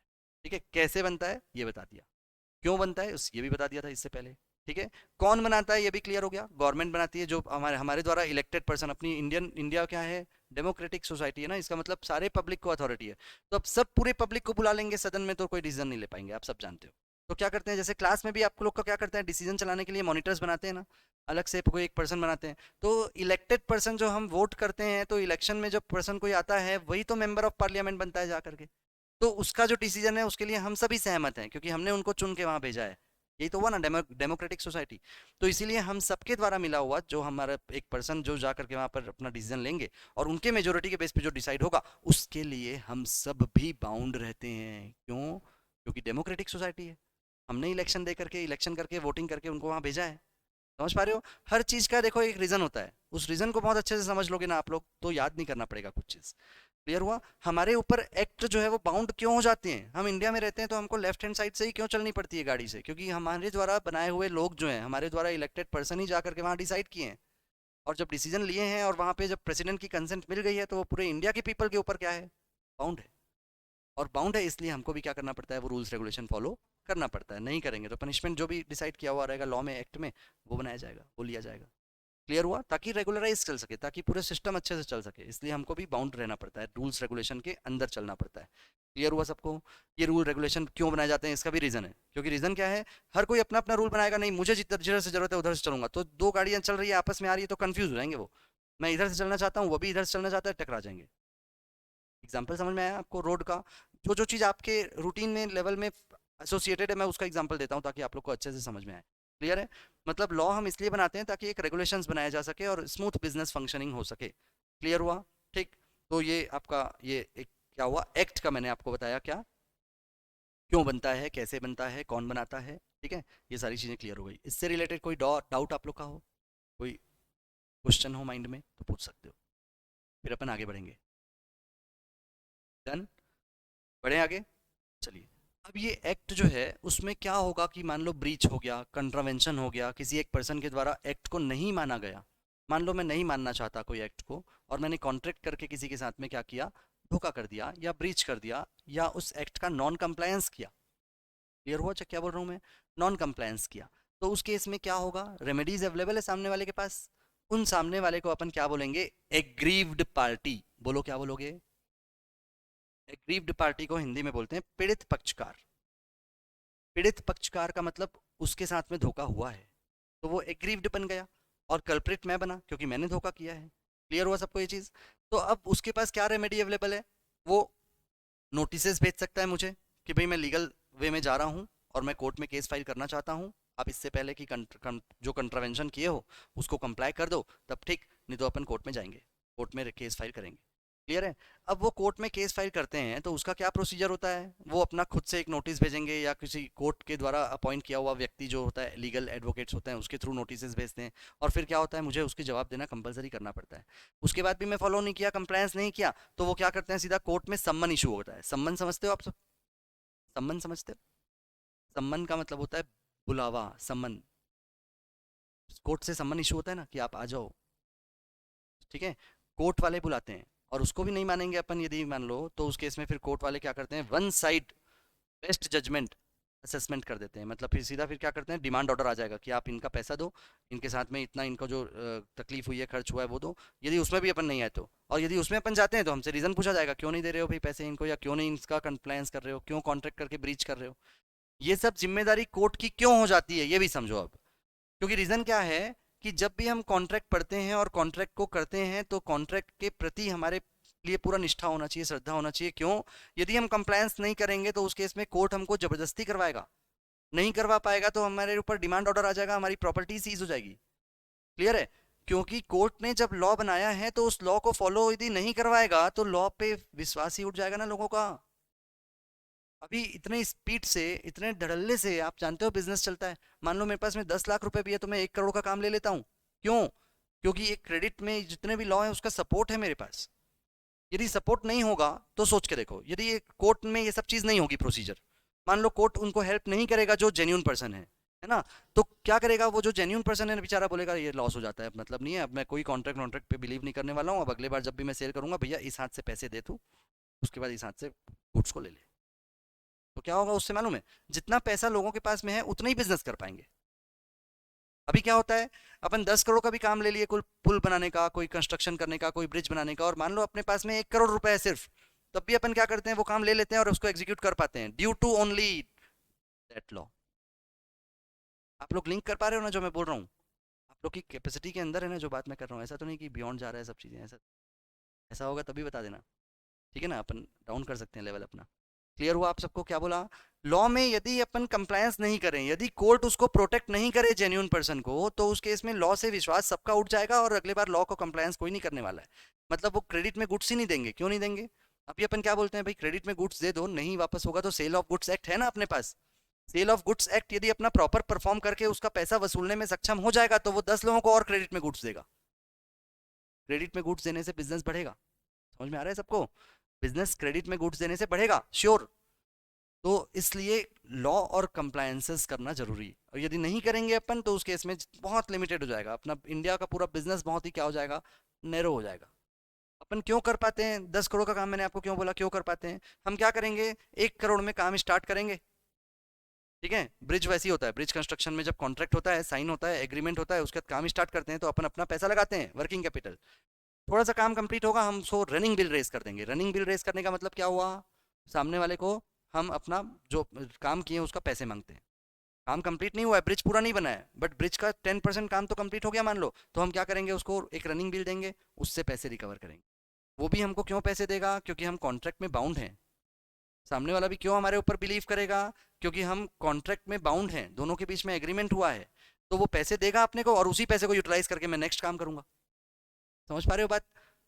फिर मैं क्या करूंगा, नेक्स्ट टाइम जब काम हुआ है उतना फिर बिल बना के दूंगा उसको, फिर उससे पैसे लूंगा। क्यों हो पा रहा है? क्योंकि लॉ है। तभी तो वो भी हमारे ऊपर ट्रस्ट करके पैसे दे रहा है ना सामने वाला भी। यदि लॉ नहीं होता तो पैसे भी नहीं देता, वो क्या बोलता, पूरा ब्रिज बनाओ उसके बाद दूंगा पैसे। तो फिर क्या होता, जिस पर्सन के पास में 10 करोड़ रुपए है एट प्रेजेंट वही काम ले पाता। समझ पा रहे हो? बहुत ज़्यादा एप्लीकेबिलिटी है लॉ की। और सिर्फ लॉ अपन सब्जेक्ट में जो मैं पढ़ा रहा हूँ उसकी नहीं, हर सब्जेक्ट में। आप लोग अकाउंट्स भी पढ़ रहे हो उसमें भी अकाउंटिंग स्टैंडर्ड्स हैं ना, आप लोग इकोनॉमिक्स पढ़ रहे हो उसमें भी मार्केट कंडीशंस हैं। सारी चीज़ें जो है वो आप लोग को इक्विप्ड कर रहे हैं। क्लियर हुआ? मैथ्स में बहुत सारी ट्रिक्स हैं, तो वो ट्रिक्स जो है वो सब आप लोग जो पढ़ते हो उसमें अपने आप को अलग अलग लेवल पे क्या होता है, आपको नॉलेज दिया जा रहा है ताकि आप लोग इक्विप्ड होते जाओ। क्लियर हुआ सबको? ठीक है। तो अल्टीमेटली जो ये चीज़ें हैं, कुछ चीज़ें दूर तक जाने वाली है। मैं फाउंडेशन में क्लासेस भी इसलिए लेता हूँ क्योंकि रीज़न जो जो चीज़ें मैं यहाँ पे पढ़ा रहा हूँ ना, सारी चीज़ें आपके इंटरमीडिएट में भी है। समझ पा रहे हो? अभी सिर्फ एक इंट्रो लेवल पे है, वहाँ पर आपको वर्किंग लेवल पे आएगी। समझ पा रहे हो? वर्किंग लेवल पे आएगी इंटरमीडिएट में, और उसके बाद फाइनल में जाओगे, जब आप जाओगे ना तो एक्सपर्ट लेवल पे आएगी। है यही चीज़ें, सब पढ़ना तो उसको पड़ेगा। क्लियर है? इसलिए जो जो पर्सन यहाँ अपने इंटरेस्ट से बैठा हुआ है कि मेरे को इंटरेस्ट है इन सब फील्ड में, वही पर्सन लॉन्ग रन तक जा सकता है, ये भी समझ। ठीक है ना? मतलब अपने किसी के ऊपर किसी के डिसीजन से फोर्स होकर के तो यहाँ पे नहीं बैठे हो आप कि पेरेंट्स बोल रहे हैं भाई सीएमए ही करना है करके, ऐसा ऐसा तो नहीं है कोई भी ना।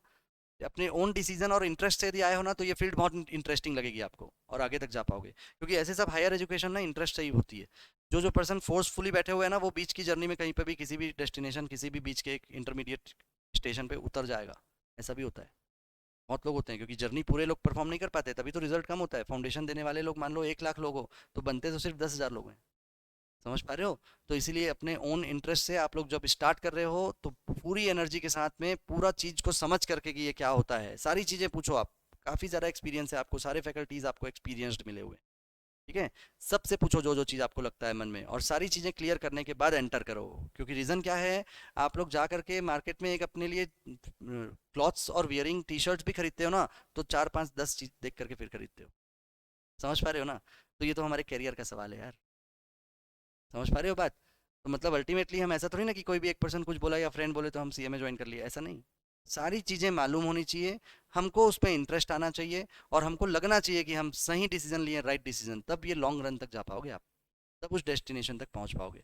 यहाँ आप लोग बैठे हो, जितने भी लोग बैठे हो यहाँ पर अभी, है ना, 7 8 लोग 10 लोग, आप लोग कोई भी ऐसा तो है नहीं कि हम डेस्टिनेशन में जाने के लिए सवार हुए हैं, पर कभी भी बीच में अनकंफर्टेबल लगेगा तो उतर जाएंगे, कभी भी अपन दूसरा रास्ता चुन लेंगे, ऐसे लोग तो कोई नहीं हो ना। समझ पा रहे हो? मतलब हमको पूरी श्रद्धा होनी चाहिए अपने अपने डेस्टिनेशन के ऊपर, कि हम जहाँ जा रहे हैं वो बिल्कुल राइट प्लेस है, और हम वहाँ जा करके अपना करियर बिल्ड कर लेंगे जो हमको चाहिए। क्लियर है ना? बिल्कुल अच्छे से पूरी एनर्जी के साथ में आप लोग यदि रहोगे, तो उससे क्या होगा, हम लोग सब आपको अपना पूरा एफर्ट भी दे पाएंगे, आप लोग का भी एफर्ट आ पाएगा, और बहुत अच्छा रिजल्ट आएगा। और रिजल्ट अच्छा आएगा तो उसमें आप लोग का भी विन सिचुएशन है, हमारा भी विन है। क्लियर हुआ सबको? तो इसलिए सारी चीज़ें जो आपको मिलती है, इंस्टीट्यूट आपको कहीं कोचिंग प्रोवाइड नहीं करती है, इंस्टीट्यूट जो है वो आपको एग्जाम लेती है, और यहाँ पे जो अपनी एक्सेल इंस्टीट्यूट है वो आप लोग को हेल्प करती है, कोचिंग प्रोवाइड करती है। स्टडी मटेरियल सब आपको यहाँ से भी मिलता है, एक्सेल से भी, इंस्टीट्यूट भी देती है। सारी चीज़ें, सिलेबस जो है वो आप लोग कंपेयर भी कर सकते हो, सारी चीज़ों को समझ भी सकते हो, और उसके बाद फिर आपको एग्जाम देना है, अपना परफॉर्मेंस देना। क्लियर है? ठीक है, सबको अच्छे से समझ में आता है ये चीज़ें? पेपर पेन मोड में आपका इंटरमीडिएट में होगा एग्जाम, जिसमें थ्योरेटिकल राइटिंग करना है ना, अभी आपका फाउंडेशन लेवल पे है। साथ ही साथ आपके फाउंडेशन के साथ ही साथ कुछ बीकॉम भी चल रहा होगा, या कुछ और भी बैचलर डिग्री के लिए आप लोग इनरोल हुए होगे, वो हो गए हो, या वो भी होना है आगे? होना है, अभी टाइम नहीं आया क्या रजिस्ट्रेशन वगैरह का? तो बैचलर डिग्री कोई भी आप लोग सब करोगे, ऐसा है ना डिसाइडेड? ऐसा तो नहीं कि कोई अपन नहीं करेंगे, जरूरत नहीं है। साइड में जरूर कीजिए एक। दूसरा क्या, कि आपको कॉलेज जा करके टाइम वेस्ट नहीं करना है, प्राइवेट करो, या तो फिर आप बिल्कुल क्या करो, जो अपना मान लो रेगुलर भी कर रहे हो, तो कॉलेज में अंडरस्टैंडिंग ऐसी रहनी चाहिए कि हम नहीं जाएंगे तब भी हो जाए। क्लियर है? मतलब हमको जाके वहाँ टाइम पास नहीं करना है, क्योंकि स्टडी बहुत ज़्यादा अच्छी नहीं होती है वहाँ पर, बट ऐसा है कि उसकी सारी चीज़ें आप लोग को यहाँ तो पढ़ा दी जाएगी ऑलरेडी, है ना, और खुद से पढ़ लोगे तो सीधा एग्जाम देने जाओगे आप लोग, तब भी काफ़ी अच्छे मार्क्स ले आओगे। ये आपकी स्ट्रेटेजी बननी चाहिए।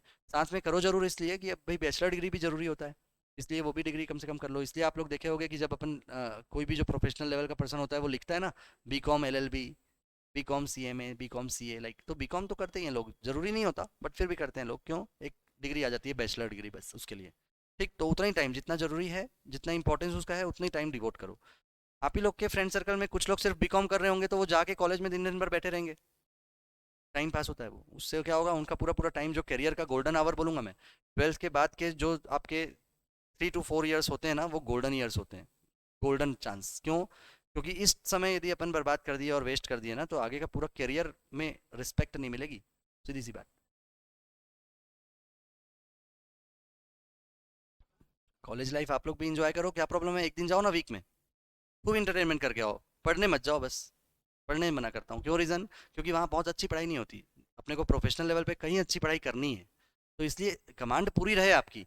और बाकी लोग जो रोज जा रहे हैं, वो रोज ऐसा एंजॉय करने जाएंगे, तो वो तो पूरा 4 साल अपना वेस्ट कर दिए ना, अपना गोल्डन पीरियड जो है वो। क्यों गोल्डन पीरियड बोल रहा हूँ? जिस भी पर्सन के द्वारा ये गोल्डन पीरियड वेस्ट किया जा रहा है, गोल्डन ईयर वेस्ट किया जा रहा है, वो आगे फ्यूचर में रिस्पेक्ट नहीं मिल पाएगा उसको। क्योंकि रीजन क्या है, या तो पेरेंट्स की तरफ से बिजनेस प्रोवाइड कर दिया जाएगा उसको, तो वो बिजनेस करेगा, नॉर्मल रूटीन लाइफ ही जिएगा। खुद के दम पे कुछ करके दिखाना है यदि अपने को, तो ये 4 years ही तो है, ये 5 years ही है आपको 12th के बाद वाला। 12th ऑलमोस्ट आपकी 18 19 years में हो जाता है ये चीज़ें, 25 years तक, मतलब टोटल 6 साल आपको भगवान ने दिया है अपना करियर बिल्ड करने के लिए। एम आई राइट और रॉन्ग?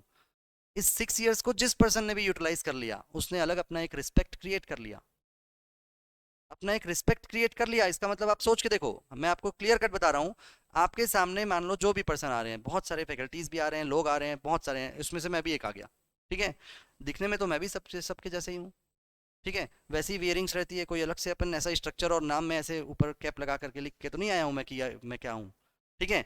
बट जिस समय आपको पता चलेगा सेफ और, कि ये पर्सन जो है वो, उनका ये क्वालिफिकेशन है, या तो बॉडी लैंग्वेज से, या तो नॉलेज बेस से, या तो प्रोफेशनल एटीट्यूड से, है ना, जब भी आपको ये चीज़ पता चलेगा, आप लोग के माइंड में रिस्पेक्ट आएगी कि नहीं आएगी बताओ? आएगी, श्योर है वो? भाई अपन सब लोग बैठे हुए हैं, अचानक से बीच में कोई डॉक्टर हमारे पास आ गया, देखने से पर्सनालिटी भी पता चल जाती है अपने को, है ना, उनके बातचीत से पता चल जाती है, तो एक अलग से रिस्पेक्ट आता है कि नहीं आता है? क्यों आता है? क्योंकि उन्होंने अपने 6 ईयर्स को यूटिलाइज किया है प्रॉपर। क्लियर है? और वैसे ही कोई बिजनेसमैन, भले ही कितने ही ज्यादा पैसे हो, वो करोड़पति हो अरबपति हो, यदि बिजनेसमैन आ रहा है तो आपके लिए रिस्पेक्ट नहीं आएगा? क्यों भाई, पैसा है तो उसके पास है, वो अपने को थोड़ी नहीं देगा। समझ पा रहे हो ना? मतलब अल्टीमेटली रिस्पेक्ट क्रिएट करना है और कुछ अपने आप से बनाना है। जो चीज वो जो करोड़पति बना हुआ है वो तो उसके पेरेंटल से बना हुआ है ना। अपने आप से यदि कुछ आप लोग को जनरेट करना है इन्वायरमेंट से, तो मेहनत आपको 6 साल करनी पड़ेगी। क्लियर है? 4 ईयर्स तो आपको प्री क्वालिफिकेशन, जो आपको 4 साल का ही कोर्स है, ये 4 साल में आप बन जाओगे सीएमए, है ना। और 2 ईयर्स आपको पोस्ट क्वालिफिकेशन भी अपना पूरा एक क्या करना पड़ता है, सेटअप तैयार करना पड़ता है। क्लियर हुआ अच्छे से? ठीक है, ये 25 ईयर्स तक की जो एज है वो तो अपने सनातनी धर्म में भी बताया गया है ना। क्या बोला गया है? हर एक धर्म में लिखा हुआ है। क्या लिखा हुआ है? 25 ईयर्स तक की जो एज है वो एजुकेशन की है। लिखा हुआ है कि नहीं लिखा हुआ है? मतलब क्या हुआ इसका, कि एजुकेशन 25 ईयर्स तक लेना है हमको। और वही लोग नहीं ले पाते, क्या करते हैं, 12th करते हैं, उसके बाद फिर अपने बिजनेस में बैठ जाते हैं, काम में लग जाते हैं, कुछ ना कुछ कर लेते हैं, क्योंकि बहुत ज़्यादा इच्छा होती है। जहाँ जो इच्छा होती है, हाँ हमको ये काम करना है, जो इंटरेस्ट होता है, जहाँ तक जिधर बहाव रहता है उधर बह जाते हैं, मैं ऐसा बोलूँगा। क्लियर है? जिन लोग को खुद को ये पता नहीं रहता कि क्या करना है, तो उस केस में क्या होगा, वो पूरे लाइफ टाइम तक ऐसे ही बहते ही रहते हैं। ऐसे ही सही बोल रहा हूँ कि नहीं बोल रहा हूँ? इसलिए अपनी करियर हमेशा बना के रखो, अपनी आइडेंटिटी बना के रखो। यकीन मानो कि यदि आपके नाम के आगे प्रीफिक्स यदि एक बार जुड़ जाएगा प्रोफेशनल लेवल का, लोगों का नजरिया बदल जाएगा। उसके बाद ये डिपेंड करता है कि आप काम चाहो करो मत करो, आपके नाम के आगे प्रीफिक्स जुड़ा ना, इसका मतलब आपने वो 4 ईयर्स को बेहतरीन यूटिलाइज किया। रेडी हो आप लोग सभी यूटिलाइज करने के लिए प्रॉपर? क्लियर है सबको अच्छे से? क्योंकि करना है अपने को कुछ ना कुछ। और ये तो एक ग्रीन चैनल है, ये बहुत अच्छी बात है। एक और चीज़ बताऊंगा, चार्टर्ड अकाउंटेंसी में एक्चुअल में क्या होती है, भीड़ बढ़ जाती है, क्राउड। क्योंकि रीज़न क्या है, लोग करने वाले बहुत ज़्यादा होते हैं। अब इंस्टीट्यूट तो दोनों की अलग अलग बनी हुई है, इंस्टीट्यूट अपने कॉस्ट अकाउंटेंट्स इंस्टीट्यूट भी है, चार्टर्ड अकाउंटेंट्स इंस्टीट्यूट भी है। तो इंस्टीट्यूट तो उतने ही लोगों को क्लियर करेगी ना। समझ पा रहे हो? अब 10,000 लोग यदि देने आ गए चार्टर्ड अकाउंटेंसी का एग्जाम, तब भी 1,000 को क्लियर करेगी। इधर 10,000 लोग यदि सीएमए सीएमए का देने के लिए आएंगे 1,000 लोग, तब भी 100 लोग को क्लियर करेगी। अब परसेंटेज देख लो आप। समझ में आ रहा है? मतलब अल्टीमेटली जो सीएमए देने वाले स्टूडेंट हैं वही कम होते हैं, तो जो अपना पासिंग परसेंटेज है वो डेफिनेटली बढ़ जाता है। कंपटीशन जब ज़्यादा होगा, जब ज़्यादा लोग देने आएंगे, तो डेफिनेटली क्या होगा, कंपटीशन जब ज़्यादा होगा तो रिजल्ट टफ होता जाएगा। क्योंकि ज़्यादा लोग देने आ गए तो मैं ज़्यादा लोग को निकाल दूंगा, ऐसा तो है नहीं। ठीक है, तो इसलिए ज़्यादा लोग क्यों देने आते हैं, क्योंकि पब्लिकली नोन रहती है वो डिग्री। अभी बताया हूँ कुछ देर पहले, पब्लिकली नोन क्यों रहती है, 2 करोड़ और 40 करोड़, याद आ रहे हैं ना? ठीक है, इसलिए जो सीएमएस देने वाले लोग होते हैं वही कम होते हैं। लोग जानते ही नहीं कि क्या होता है जनरली, जबकि पूरा प्रोफेशनल लेवल पे 1949 में चार्टर्ड अकाउंटेंट इंस्टीट्यूट का फॉर्मेशन इंडिया में हुआ। 1959 में कॉस्ट अकाउंटेंट इंस्टीट्यूट का फॉर्मेशन इंडिया में हुआ। एक्ट बना, पार्लियामेंट से सेंक्शन होकर के एक्ट बना है, ऑटोनोमस बॉडी है ये, और पूरे इंडिया में एग्जाम्स कंडक्ट करती है और स्टूडेंट्स को क्या करती है, क्वालिफाई करती है, डिग्री देती है। तो ये क्या है, गवर्नमेंट ओन डिग्री है। सबसे बड़ा कंफर्टेबल जोन ये भी है कि यहाँ पे कोई रिजर्वेशन नहीं है। समझ पा रहे हो? रिजर्वेशन, कोई सीट रिजर्व नहीं है कि हम इतने कैटेगरीज वालों को हम दे देंगे। सिर्फ एक ही क्राइटेरिया बस, हमने जो सिलेबस बताया है उसको आप लोग अच्छी तरह से पढ़ाई कर लो। जो पर्सन पढ़ाई करके पास हो जाएगा, सोचो ना इससे अच्छी बात और क्या हो सकती है। कोई पार्सलिटी नहीं, कोई भेदभाव नहीं, इतनी अच्छी बात है। जो पर्सन क्वालिफाइड कर लेगा, जो अच्छे से पासिंग परसेंटेज क्राइटेरिया फुलफिल कर लेगा, हम उसको डिग्री दे देंगे। कितनी अच्छी बात है, कितनी अच्छी बात है, सोचो। और सबसे अच्छी बात और क्या है मालूम है क्या इसमें, जिसके कारण मैंने ज्वाइन किया, ये भी आप लोग को बता देता हूँ। इसमें बाउंड्री फिक्स है, ऐसा कि ये this is the boundary, syllabus की बाउंड्री फिक्स है, ये हम इसी में से क्वेश्चन पूछेंगे। समझ पा रहे हो? बाहर से कुछ नहीं आता। यस, कितनी बड़ी बात है। और वही चीज़ आप एंगल देख लो दूसरे का, जो और कॉम्पिटिटिव एग्जाम होते हैं, जितने भी ये सब ये नीट वगैरह के एग्जाम होते हैं, उन सब में क्या होता है, sky is the limit. History, कौन सा रूलर कौन से ईयर में किस राज्य में रूल करता था, उसने ऐसा क्या किया, क्या करना है अपने को जान के, ये सब बताओ। समझ पा रहे हो? कोई लिमिट नहीं है उस चीज का। समझ पा रहे हो? कोई वहां पर ऐसे बाउंड्री नहीं है सिलेबस का। वहां पर क्या है, जनरल नॉलेज किस चीज को बोलते हैं, अपने आपके कोई सब्जेक्ट में है क्या जनरल नॉलेज, बताओ? नहीं है ना। इसका मतलब बाउंड्री फिक्स है आपके यहाँ। आपको जो मैंने अभी बताया ना ये सब एक्ट का, आपके लॉ में जो सब्जेक्ट है वो फिक्स है, यहाँ पर इतनी चीज पूछा जाएगा आपका। और जो स्टडी मैट में सर्व किया गया है ना आपको, उतना ही पूछेंगे। तो ये बाउंड्री फिक्स हो गई ना। आप जब रैकेट वगैरह खेलते हो, बैडमिंटन खेलते हो, तो बाउंड्री फिक्स रहती है ना, इस एरिया तक यदि आएगा तभी हम परफॉर्म करेंगे, उससे बियॉन्ड जाएगा तो आपका पॉइंट चढ़ेगा, हमारा नहीं। समझ पा रहे हो बात? मतलब यही है। और उसके बाद फिर अपने फोकस आता है, अपने को क्यों आता है? क्योंकि जब बाउंड्री फिक्स हो जाती है ना, तब फोकस आता है कि हाँ हमको इस बाउंड्री के अंदर प्ले करना है, और उसमें फिर क्या करना है अपने को, एकदम इफिशियंटली प्ले करना है। समझ पा रहे हो? गियर्ड अप हो जाओ एकदम, क्योंकि बहुत कॉन्फिडेंस डिग्री है। मैं दो तीन चीजें बहुत मेरिट्स वाली आपको बता दिया हूँ। एक तो कोई पार्शलिटी नहीं, इसमें कोई भेदभाव नहीं, जो ज्यादा अच्छा परफॉर्म करेगा हम उसको अच्छे मार्क्स दे देंगे, नहीं देखेंगे कौन से कास्ट का है, कौन से बैकग्राउंड का है। जबकि बाकी सब में तो एमबीबीएस वगैरह में सब में पेमेंट सीट होती है, आपको मालूम है, जो बहुत ज्यादा पैसे वाले होते हैं उनको, उनसे पैसे लेके, वो डोनेशन लेके, एडमिशन फीस लेकर के, फिर उन लोग क्या करते हैं, सबका रिजर्वेशन रहता है। अच्छी कॉलेजेस के लिए अच्छी सीट रिजर्व रहती है, और जो बाकी मान लो पे सीट में जाते हैं तो काफी सारा पैसा देना पड़ता है पेमेंट सीट में, ये सब मालूम है आपको। तो ये क्या होता है, ये सोचो ना, पार्शलिटी किस एंगल पे है? कास्ट वाइज भी पार्शलिटी है, फाइनेंशियल वाइज भी पार्शलिटी है। सोचो आप, जो फील्ड आपने चुना है उसमें किसी लेवल पे कोई पार्शलिटी नहीं है। अप्रिसिएट करेंगे अपन इस डिग्री को। समझ पा रहे हो बात सभी? सीए, सीएस, सीएमए, ये सब जो है वो ऑटोनोमस बॉडी इंडिया में आकर के बनी है, वो कोई पार्शलिटी नहीं करती है। सिर्फ एक ही ऑब्जेक्ट रहता है एग्जामिनर का अपने। देखो इंस्टीट्यूट को बिल्कुल एज अ मदर इंस्टीट्यूट समझो आप, पूरी श्रद्धा रहनी चाहिए अपने को उसके ऊपर, क्योंकि अपन उसको ज्वाइन किए हैं। क्लियर है?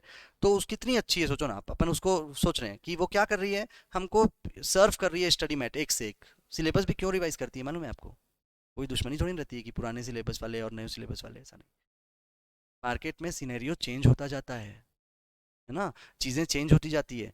तो इंस्टीट्यूट बहुत ही अच्छे से, पूरे बहुत सारे लोग होते हैं उनके, 25 30 40 लोग, प्रोफेशनल्स हम जैसे लोग रहते हैं, जिन लोग ये डिसाइड करते हैं कि अब इस चीज़ का जो स्टडी मैट में दिया हुआ है, इस पैराग्राफ का यूज़ नहीं है, इसको एलिमिनेट कर देते हैं, एक नई चीज़ इसका यूज़ है, इसको ऐड कर देते हैं, लाइक। इसलिए हर 4 ईयर्स में क्या होता है, सिलेबस रिवाइज होता है। कोरोना पेंडेमिक के कारण 2 साल लेट हो गया, नहीं तो हर 4 ईयर्स में होता है। लास्ट वाला कौन सा सिलेबस था बोलो? लास्ट वाला सिलेबस कौन सा? Yes, very good. 16 था, और होना कब था? 20 में। हुआ कब? 22 में। कोई इशू नहीं, अपने को पता है तो चला किस लिए रीज़न लेट हुआ, क्या हुआ। बट सिलेबस रिवाइज क्यों होता है ये भी बता दिया मैं आपको। मतलब सारी चीज़ें अपने को जानकारी होनी चाहिए कि क्यों रिवाइज होता है, क्योंकि चीज़ें चेंज होती जाती है यार, सिनेरियो पूरा चेंज होता जाता है। तो हम ओल्ड सिलेबस को ही रखेंगे यदि, तो हम पुराने स्टडी मैट को कब तक पढ़ते रहेंगे? नहीं। जो रूटीन लेवल पे चल रही होती है चीज़ें, उसको पूरा पूरा यू टर्न में चेंज करना पड़ता है, कई बार सिलेबस भी शिफ्टिंग करनी पड़ती है, सब्जेक्ट्स भी चेंज करना पड़ता है। ये सारी चीज़ें करने के लिए लोग बैठे हैं, प्रॉपर क्वालिफाइड एक्सपीरियंस्ड लोग बैठे हैं हमारे लिए। ठीक है? और तभी तो इंस्टीट्यूट आपको सब सर्व करती है सब्जेक्ट्स की, भाई इसको पढ़ो बच्चों। अब इसको जब आप पढ़ोगे तो अपना नॉलेज बिल्ड करोगे, आप नॉलेज बिल्ड करोगे, हम चेक करेंगे एग्जाम लेकर के, और हमको लगेगा प्रॉपर हो, सही हो, हम आपको डिग्री दे देंगे। फिर आप हमारे नाम से जाने जाओगे, सीधा होता है। फिर आप सीएमए के नाम से जाने जाओगे, अभी आप अपने खुद के नाम से जाने जाते हो, फिर एक प्रोफेशनल्स के नाम से जाने जाओगे। क्लियर हुआ सबको चीज़? मतलब हर चीज़ का एक लॉजिक होता है, इसलिए आप लोग पूछो, अपना जो भी डाउट्स होता है वो पूछा करो, और फिर अपन रन करा करेंगे। क्लियर है? बहुत अच्छी एक जर्नी स्टार्ट करने अपन जा रहे हैं, पूरा फुल फ्लेज में अपने आप से इस कमिटमेंट को करते हुए कि हमको भीड़ से अलग होनी है, क्राउड से अपने को अलग होना है। इसलिए हम क्या कर रहे हैं, प्रोफेशनल लेवल का कोर्स स्टार्ट किए हैं, और हम स्टार्ट कर रहे हैं आज से, अपने आप से कमिटमेंट कर रहे हैं कि हम पूरी श्रद्धा के साथ में, बिना किसी रीज़न के हम एब्सेंट नहीं करने वाले हैं, यहाँ पे रेगुलर आएंगे। और जो भी चीज़ फैकल्टी, जो भी चीज़ पढ़ाएगा उसको हम प्रॉपर पूरी श्रद्धा के साथ पढ़ेंगे। कोई भी डाउट्स होगा तो उनसे तुरंत में पूछेंगे, और हम अपने आप को वापस से क्या कर लेंगे, इक्विप्ड कर लेंगे, ताकि एग्जाम में हम अच्छे से अच्छे मार्क्स ले आएँ। बहुत अच्छी इंस्टीट्यूट में आपके पेरेंट्स ने आपको ला के दिया है, यहाँ तक बैठाया है, क्योंकि काफ़ी एक्सपीरियंस इंस्टीट्यूट है। ऑलरेडी 80% से ऊपर फाउंडेशन में रिजल्ट आता है हर बार का। क्लियर है? तो ये मान के चलो कि हमको बिल्कुल 80% में ही शामिल होना है, और बिल्कुल पास हो जाना है अच्छे से, ताकि हम अपने आगे की जर्नी भी परफॉर्म कर सकें। क्लियर है ना? टाइम पास थोड़ी ना करने आए अपन सब लोग, तो इसलिए अपन पूरी श्रद्धा के साथ पढ़ेंगे। क्लियर है? आप लोग सब लोग यहाँ के लोकलाइट ज़्यादा हो, है ना? बाहर के कौन कौन हो आप लोग? भिलाई से हो आप? तो यहाँ पे सब रहने की व्यवस्था प्रॉपर हो गई है आपका? बिलासपुर के हो, धमतरी से ही हो? तो यहाँ आके सब लोग प्रॉपर रहने का हो गया है आराम से। तो ऑब्जेक्ट ही हमारा यहाँ आने का क्या है, यहाँ आने का ऑब्जेक्ट ही क्या है हमारा, पढ़ना ही है ना। तो उस केस में अपन क्या करेंगे, इतना एफर्ट लगा रहे हैं, पढ़ना है। यहाँ लाइब्रेरी रूम फैसिलिटी है, यदि घर पे या फिर हॉस्टल में पढ़ाई नहीं होती होगी, यहाँ पढ़ लिया करो। ठीक है? तो अल्टीमेटली क्या करना है अपने को, मेन जिस ऑब्जेक्ट में अपन आए हैं वो अपने को पूरा पहले फुलफिल करना है। अब इसका मतलब ये नहीं है कि हम अपनी लाइफ इंजॉय करना छोड़ दें या जीना छोड़ दें, ऐसा तो है नहीं भाई। अपने को तो अल्टीमेटली पढ़ना भी है, साथ साथ ही क्या करना है, पूरा टारगेट यदि कंप्लीट हो गया तो अपने फ्रेंड सर्कल में घूमो, इंजॉय भी करो। ठीक है? वो भी जरूरी है अपने पर्सनालिटी डेवलपमेंट के लिए। क्लियर है? बट लिमिट से, ऐसा नहीं कि अपन ज़्यादा ही वो कर रहे हैं तो हमारे पढ़ाई उससे हैम्पर हो रहा है, ऐसा नहीं। ठीक है? हर चीज़ें बहुत ही ज़्यादा जरूरी हर चीज़ के लिए होती है, वो आप लोग अब ओन आप लोग के पेरेंट्स भी आपको क्यों भेज दिए यहाँ पे, क्योंकि आप वेल इनफ क्या हो चुके हो, मैच्योर हो चुके हो अपने आप का भला और अपने आप का अच्छा जानने के लिए और चूज करने के लिए। क्लियर है? बच्चे लोग को तो नहीं भेज देते जो क्लास 1 2 में बाहर, क्यों? क्योंकि अभी वो इनफ मैच्योर नहीं होता, आप लोग इनफ मैच्योर हो चुके हो, you can take your own decision, what is good, what is wrong, what is right. तो इसीलिए आप लोग को सब चीज़ समझ में आता है, इसलिए आप लोग क्या कर चुके हो, यहाँ आ चुके हो, पेरेंट्स आपके ऊपर बिलीव कर चुके हैं और बहुत अच्छे इंस्टीट्यूट में आपको भेज चुके हैं पढ़ाई करने के लिए। अब आप लोग की जर्नी स्टार्ट करनी है। क्लियर हुआ सबको अच्छे से? ठीक, मैं आपको स्टडी मैट दिखाता हूँ।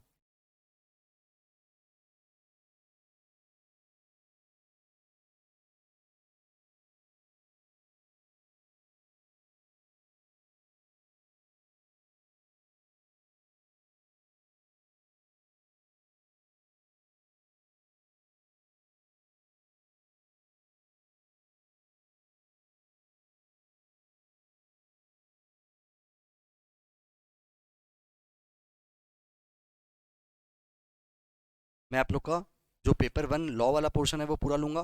पेपर 2 में जो आप लोग का जो अकाउंट वाला पोर्शन है, सुनील सर ने लिया था ना अकाउंट्स, अकाउंट्स का जो सेकंड पोर्शन सेक्शन भी जो कॉस्ट अकाउंटेंट वाला है वो भी मैं लूंगा, क्योंकि आगे इंटरमीडिएट में पूरा कॉस्ट अकाउंटिंग में ही पढ़ाने वाला हूँ। तो पूरा जो बेसिक है आपका फाउंडेशन रूट का जो है ना वो पूरा मैं यहाँ पे कवर करने वाला हूँ आपका। ठीक है, चलिए। तो देखो, ये आपको मैंने क्या क्या बताया था।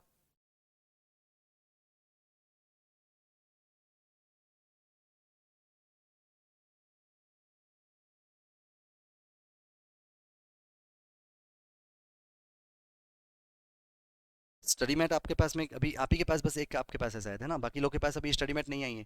तो इंस्टीट्यूट में जब रजिस्ट्रेशन करोगे तो फिर आपको स्टडी मैट प्रोवाइड होगी इंस्टीट्यूट से।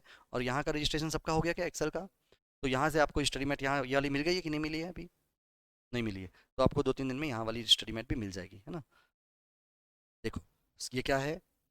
फाउंडेशन। फाउंडेशन क्यों नाम पड़ा? क्योंकि ये आपका नींव है। आप स्टार्ट कर रहे हो तो आपको इस सब्जेक्ट के बारे में जानकारी, फंडामेंटल्स ऑफ बिजनेस लॉ, हर एक सब्जेक्ट के आगे आपका फंडामेंटल लगा हुआ है। क्यों? बेसिक्स पढ़ाया जाता है, सिर्फ आपको इंट्रोडक्टरी लेवल का नॉलेज दिया जा रहा है। बात समझ में आ रही है? इंटरमीडिएट में कौन सा लेवल का नॉलेज है बताओ आप? बोलो, और कौन बोलना चाहेगा? प्रैक्टिकल, वर्किंग बोला था मैंने। ठीक है, फाइनल लेवल पे कौन से लेवल का नॉलेज है? एक्सपर्ट लेवल का नॉलेज है। ठीक है, तो इसीलिए यहाँ पे फंडामेंटल नॉलेज है, सिर्फ इंट्रोडक्टरी लेवल का, इसलिए सारे सब्जेक्ट के नाम के आगे आपका फंडामेंटल्स ऑफ ऐसा लगा हुआ है। बिजनेस लॉज, जिसमें अपन कौन कौन से 3 एक्ट पढ़ने वाले हैं, बोलो जल्दी सब लोग fast. Indian contract act, sales of goods act और negotiable instrument act. Yes. Then इसके बाद क्या होने वाला है बोलो आगे? Section B, business communications. ये पहले क्या था? एथिक्स, वो चेंज होकर के ये हुआ। ठीक है, 20% ही इसका वो है, वेटेज है ना? पेपर 1 में अपना ये है लॉ का पोर्शन। देखो, the institute of cost accountants of India, क्या लिखा है इसके नीचे? बोलो सब लोग। Statutory body under the act of parliament, अभी समझाया था ना मैंने। पार्लियामेंट में एक्ट बना करके पास किया हुआ एक ऑटोनोमस बॉडी है, इंडिपेंडेंट बॉडी, जिसमें किसी भी दूसरे पर्सन का रोल नहीं चलता, किसी का एफर्ट नहीं चलता, इसलिए रिजर्वेशंस नहीं है इसमें। ठीक है, ये ऑटोनोमस बॉडी है, अपने आप में इंडिपेंडेंट वर्क करती है। और यही बॉडी, यही इंस्टीट्यूट क्या करती है, जो इंडिया में अपना जो पेरेंटल इंस्टीट्यूट है, आईसीएआई जिसको बोलते हैं, institute of cost accountants of India. तो आईसीएआई जो इंस्टीट्यूट है, यही तो दूसरे कंट्री के आईसीआई से कोलेब्रेशन करती है, जिसको बोलते हैं एमओयू साइन करना। क्या बोलते हैं बोलो? MOU, memorandum of undertaking. तो ये क्या करती है, इंग्लैंड में जो इंस्टीट्यूट चल रही होगी इसी कॉस्ट अकाउंटेंट्स वालों की, उनके साथ में क्या करेगी, लिंक करेगी, लिंक करके आपस में नॉलेज शेयरिंग करेगी। फिर क्या करती है, प्रोफेशनल शेयरिंग कर लेती है। मतलब क्या हो रहा है कि आपके कंट्री में क्या क्या चल रहा है पॉलिसी, वही हम अपनी कंट्री में चलाएंगे। इंटरनेशनली जो चल रहा है वो चीज़ अपन यहाँ भी पढ़ेंगे। उससे क्या होगा, आपके जो प्रोफेशनल्स वहाँ पर हैं वो यहाँ इंडिया में आकर के भी काम कर सकते हैं, और यहाँ के प्रोफेशनल्स वहाँ जाके भी काम कर सकते हैं। इसलिए तो मैंने आपको बोला कि आपका जो जॉब का स्कोप है वो दूसरी कंट्रीज में भी है। क्लियर हुआ सबको ये चीज़? क्यों हुआ ये बता दिया, कैसे हुआ वो, है ना? क्यों ऐसा कर रहे हैं ये बता रहा हूँ। आप लोग जानते हो कि पहले बिजनेस चला करता था वो बहुत ही लोकल एरिया के हिसाब से चला करता था, ट्रांसपोर्ट, मीन्स ऑफ ट्रांसपोर्ट बहुत कम थे, फैसिलिटीज़ कम थी, जो भी पर्सन मैन्युफैक्चरिंग करते थे वो वहीं के लोग उसको कंज्यूम करते थे, यूटिलाइज करते थे। वो धीरे धीरे क्या हुआ, बढ़ा, स्टेट लेवल पे जाने लगा। स्टेट लेवल समझ में आता है अपने को, है ना? एक स्टेट से दूसरे स्टेट पे भी क्या होती है, ब्रांचेस होती हैं चीज़ों की, तो वहाँ पर भी काम करते हैं। फिर धीरे धीरे कंट्री वाइज बढ़ गया। आज के डेट में बहुत सारी मल्टीनेशनल कंपनीज है, एमएनसी बोलते हैं उसको। क्या बोलते हैं बोलो? एमएनसीज। क्या होता है फुल फॉर्म उसका? Yes, multinational companies. तो वो मल्टीनेशनल कंपनीज जो है वो क्या करती हैं, इंडिया के साथ साथ दूसरी कंट्री में भी क्या कर रही है, रन कर रही है। तो वहां मान लो दूसरी कंट्री में क्या है, ब्रांच है, तो दूसरी कंट्री का अकाउंट को सेटल करने के लिए भी तो अपने को क्या करना पड़ेगा, इस कंट्री में उस कंट्री का जो ब्रांच है उसके रिकॉर्ड्स मंगाने पड़ेंगे। तो उस कंट्री का जब रिकॉर्ड्स मंगाएंगे तो वहाँ के जो प्रोफेशनल्स बनाए होंगे उसका सिमिलरिटी यहाँ भी होना जरूरी है। इसीलिए मल्टीनेशनल कंपनीज के कारण ही अपना स्कोप बढ़ गया है। इसीलिए हम ये चाहते हैं कि वहाँ पर जो फॉलो हो रहा है रूल्स रेगुलेशन वो यहाँ भी फॉलो हो। क्लियर हो रहा है सबको? मतलब वहाँ जो रूल्स रेगुलेशन फॉलो हो रहा है जब यहाँ होगा तब तो हम 1 to 1 मैच कर पाएंगे, ब्रांचेस का अकाउंट आकर के हेड ऑफिस में मर्ज हो पाएगा। यदि वहाँ पे रूल्स रेगुलेशन अलग चलेगा और यहाँ अलग चलेगा तो मैं मर्ज नहीं कर पाऊंगा। बात समझ में आ रही है सबको? मतलब वहाँ के रूल्स एंड रेगुलेशन को यहाँ के रूल्स रेगुलेशन से मैच कराना इंस्टीट्यूट का काम है ये। क्लियर हुआ? और इसीलिए क्या होती है, इसीलिए आपकी जो स्कोप है वो स्कोप आपका दोनों कंट्री में, दूसरी कंट्री में भी रहता है, वर्ल्ड वाइड चलता है। अब जिस जिस कंट्री से एमओयू साइन किया हुआ है उस कंट्री में अपन जाकर के जॉब कर सकते हैं, वहां की कंट्री वाले यहाँ आकर के काम कर सकते हैं। क्यों? क्योंकि वहां पर भी जो लोग जो एजुकेशन दे रहे हैं वो यहाँ के एजुकेशन से सिमिलरिटी है। कुछ कुछ डिसिमिलर भी चीजें होती है, वो 10-20% मान लो अलग होगा, डिफरेंट चीज होगी, तो उसके लिए एक अलग से एक एग्जाम होता है, सिर्फ 1 घंटे 2 घंटे का, वो एग्जाम देकर के अपन वहां जा सकते हैं। क्लियर हुआ सबको अच्छे से? क्लियर हुआ? ये पूरा स्कोप समझ में आया? ये हुआ प्रोफेशनल बॉडी। ठीक है, इंस्टीट्यूट की वेबसाइट आप सबको मालूम है, ICMAI, cost and management accountants of India .in। .in, .com क्यों नहीं? No? हर चीज में जाया करो, देखो ऑब्जर्वेशन अपना स्ट्रांग होना चाहिए यार। बोलो क्यों का रीजन हर समय पूछ लिया करो, आप लोग बता दूंगा मैं, जहां तक मुझे मालूम है सब बताऊंगा। नो, आप लोग हमेशा वेबसाइट .com पढ़े हो ना, .com सुने हो सभी? क्या होता है कॉम मतलब? COM, com.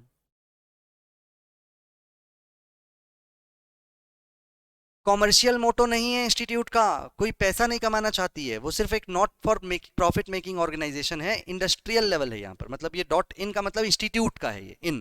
क्लियर है? मतलब ये .com हो जाता तो हम तो आपसे पैसे कमाना चाहते हैं, ऐसा हो जाता है इंस्टीट्यूट का मतलब। ICMAI जो इंस्टीट्यूट बनी हुई है वो सिर्फ पब्लिक वेलफेयर में चल रही है, पैसे मेंबर्स से और स्टूडेंट से कलेक्ट करती है, वो उन्हीं के ऊपर वापस लगाती भी है। आप समझ पा रहे हो ना? इसीलिए तो रीजन बहुत कम है। आप सोचो, CMA करने स्टार्ट कर रहे हो आप, इंस्टीट्यूट आपसे कितना पैसा लेगी, हार्डली मालूम है आपको? फाउंडेशन, इंटरमीडिएट और फाइनल मिला करके हार्डली 50,000, उससे ऊपर नहीं, मैक्सिमम एग्जाम फीस वगैरह सब मिला करके। और मालूम है आप जब जॉब वगैरह ज्वाइन करोगे ना तो स्टार्टिंग फर्स्ट मंथ की सैलरी आपकी 50,000 हो जाती है। सोचो आप, मतलब अमाउंट वाइज आपसे बहुत ज़्यादा नहीं लेने वाली है इंस्टीट्यूट। सोचो ना, आपकी 1 महीने की सैलरी आप जब बना के आपको जब नाम के आगे डिग्री देगी तो आप 1 महीने में ही रिकवर कर लोगे जितना अमाउंट आप उसको 4 साल में दिए हो। पैसे नहीं लगते इस ऐसे सब डिग्री बनाने में, करने में, ऐसे सब में मेहनत लगती है, डिवोशन लगता है, अपना इंटरेस्ट लगता है, अपना टाइम लगता है। समझ पा रहे हो? इसलिए इंस्टीट्यूट जो है वो आपको प्रॉफिट मेकिंग नहीं है, ये सिर्फ इंस्टीट्यूट जो है वो बनी हुई है, वो कॉमर्शियल होती, प्रॉफिट मेकिंग होती तो .com लगाते ना, कॉमर्शियल रहता वो। क्लियर हो रहा है? ठीक है, इसलिए यहाँ पे .in लगा हुआ है, ये हर चीज़ को माइन्यूटली ऑब्जर्व किया करो। अबाउट इंस्टीट्यूट, चलो पढ़ो इसको एक बार आप लोग।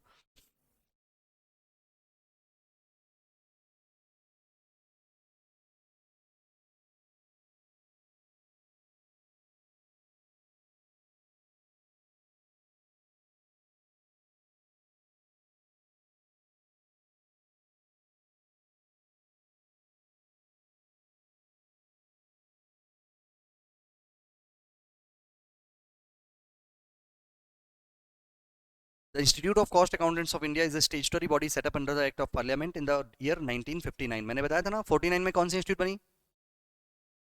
ICI, चार्टर्ड अकाउंटेंसी वाली है ना, ये 10 years बाद बनी। The institute as a part of obligation, regulations and professions of cost and management accountancy enrolls student for its courses. अब इनरोल्स मतलब स्टूडेंट का इनरोलमेंट करती है अपने कोर्सेज के लिए, है ना। Provides coaching facilities to the students. Coaching facilities मतलब ये सब जो यहाँ वाली कोचिंग है, प्राइवेट इंस्टीट्यूट नहीं, वो इंस्टीट्यूट अपने ब्रांचेज में भी कोचिंग फैसिलिटीज़ प्रोवाइड करती है। यदि आप किसी को चाहिए होता है तो वो अपनी ब्रांचेज में भी कोचिंग देती हैं। ठीक है, वो बहुत अच्छे लेवल का, हाई लेवल का नहीं होता भले, बट फिर भी क्या होता है, वो कोचिंग प्रोवाइड करती हैं, ये भी इनका एक ऑब्जेक्ट है। Facilities to the student, study material देती है, ये सब फैसिलिटीज़ होती है।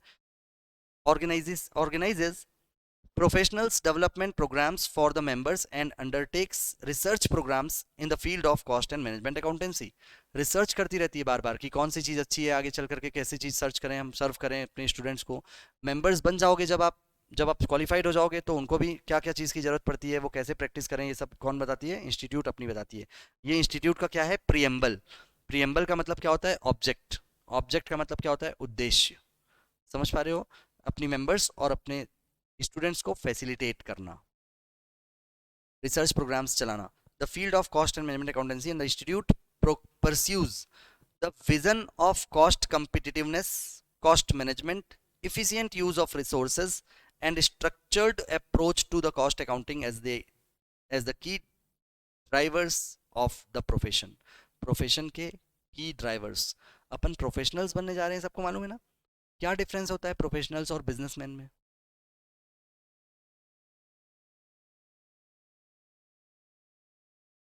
हाँ,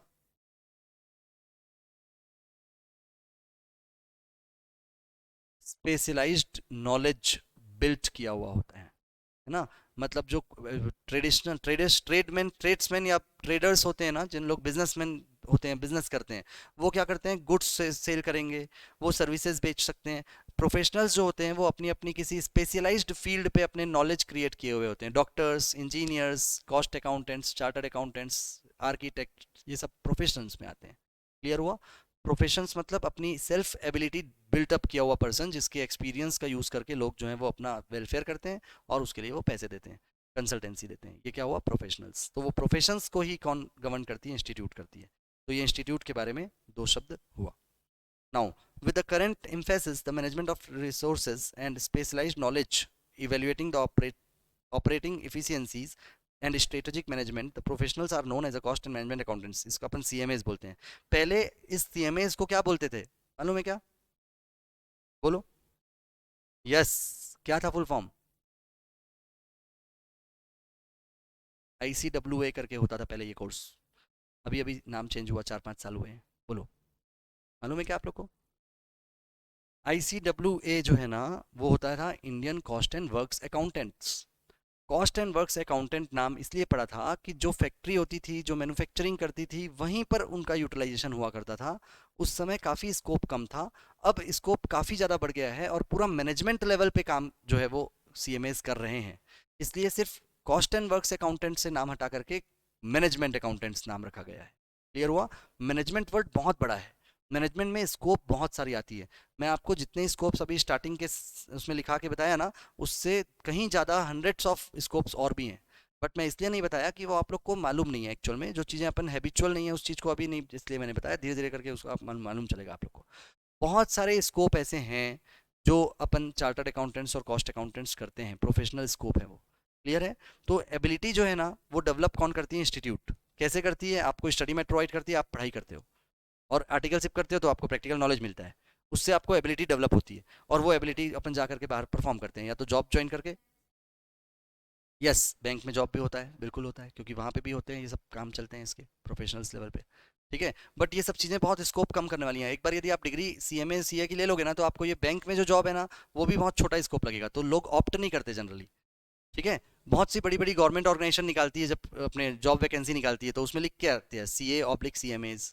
तो उन लोग को भी क्या करते हैं, वो CMA इनरोल करते हैं वहाँ पर ये सब स्कोप कम लगने लगेगा। लगेगा कि हमारे पास इतना बड़ा पूरा वाइड मार्केट है, तो हम क्यों छोटे से एक चीज़ में जा करके करें, इसलिए जॉब कम लोग करते हैं बैंक में।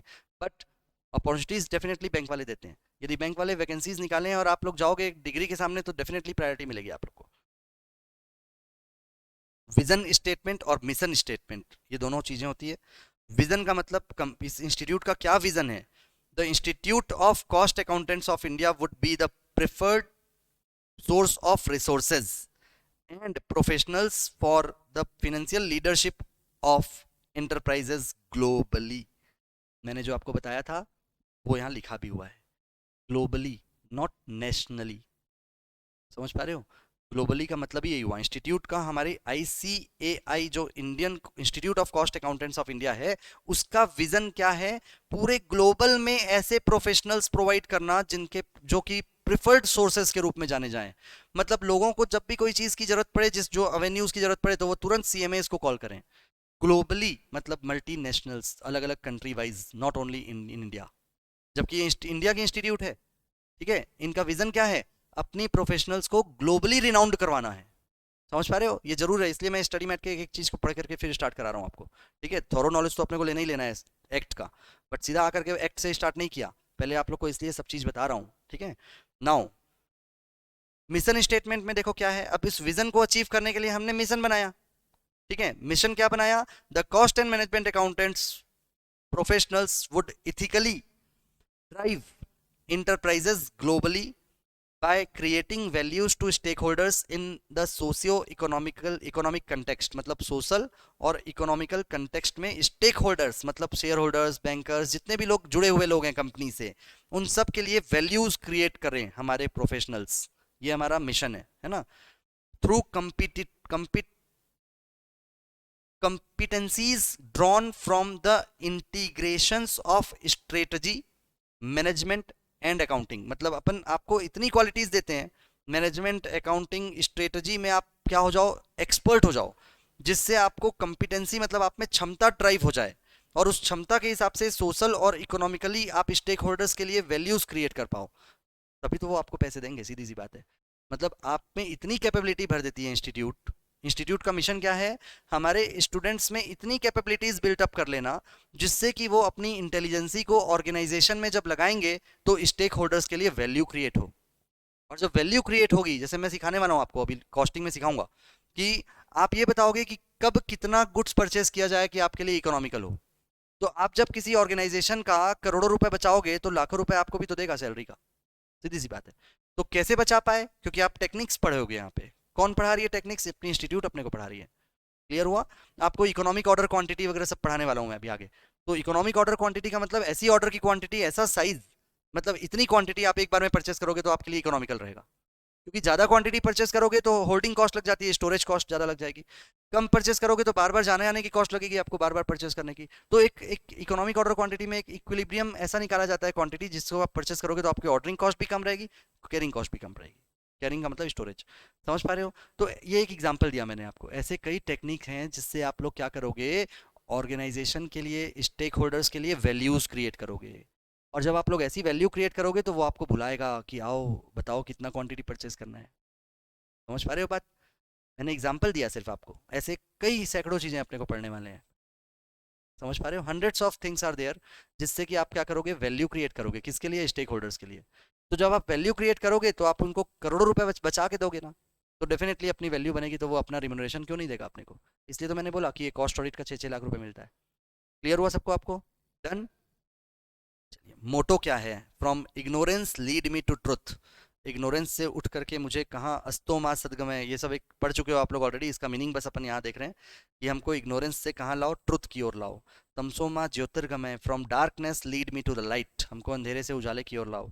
मृत्योर्मा अमृतम गमयम, from death lead me to the immorality, मतलब हमको मृत्यु से अमरता की ओर लाओ। पीस पीस पीस पीस, ओम शांति, है ना। तो ये अपने इंस्टीट्यूट का मोटो हो गया, है ना। 3 चीजें हमने पढ़ा। क्या क्या 3 चीजें पढ़े बताओ? विजन, मिशन और मोटो। ओके, हाँ, ठीक है, done. Then behind every successful business decision there is always a CMA. हमेशा एक सीएमए होता है एक अच्छे बिजनेस डिसीजन के लिए, है ना। अपनी टाइमिंग हो गई शायद, है ना। 10:35 की टाइमिंग, ठीक है। ओके, बियॉन्ड चले जाते हैं अपन, हमेशा हमारी आदत है ऐसी शुरू में। Fundamental of business laws and communication, अपन फिर रेगुलर क्लासेस आपकी स्टार्ट होगी, आपको टाइम टेबल मिल जाएगा, तो अपन ये 3 चीज़ें पढ़ेंगे। बस मैं आपको ये दिखा देता हूँ जो मैंने अभी आपको बताया था ना, कॉन्ट्रैक्ट एक्ट, वो अपन देख लिए थे। इसमें अभी डिटेल में ही आ जाएगा। देखो, ये चीज़ आप लोग अच्छे से एक बार देख लो। इंट्रोडक्शन के बाद आप लोग का कॉन्ट्रैक्ट एक्ट है, सेल्स ऑफ गुड्स एक्ट है, और निगोशिएबल इंस्ट्रूमेंट 1881 है, और फिर आपका बिजनेस कम्युनिकेशन वाला सेक्शन बी वाला पार्ट है जो 20% का है। तो मेजर पोर्शन हमारा सेक्शन ए है, fundamental of business laws. Business law के हिसाब से सिर्फ इतने ही बिजनेस लॉ नहीं होते, बहुत सारे और होते हैं, पर आपके फाउंडेशन में सिर्फ इंट्रोडक्टरी लेवल पे ये 3 लॉ दिए गए हैं जो अपन पढ़ेंगे। क्लियर है? काफ़ी अच्छे से आपको यहाँ से स्टडी मैट मिलेगी, उसमें बहुत अच्छे से चीज़ें लिखी हुई है, आप लोग उसको पढ़ करके आगे बढ़ेंगे।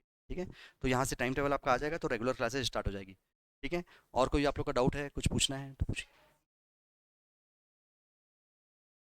यहाँ रजिस्ट्रेशन कराने के बाद अपन इंस्टीट्यूट में रजिस्ट्रेशन करा लियो, नंबर तो तुरंत आता है मेल में। तो आपको पेमेंट वगैरह करने के बाद एक्नॉलेजमेंट नंबर आया होगा ना, पेमेंट का रेफरेंस आया होगा।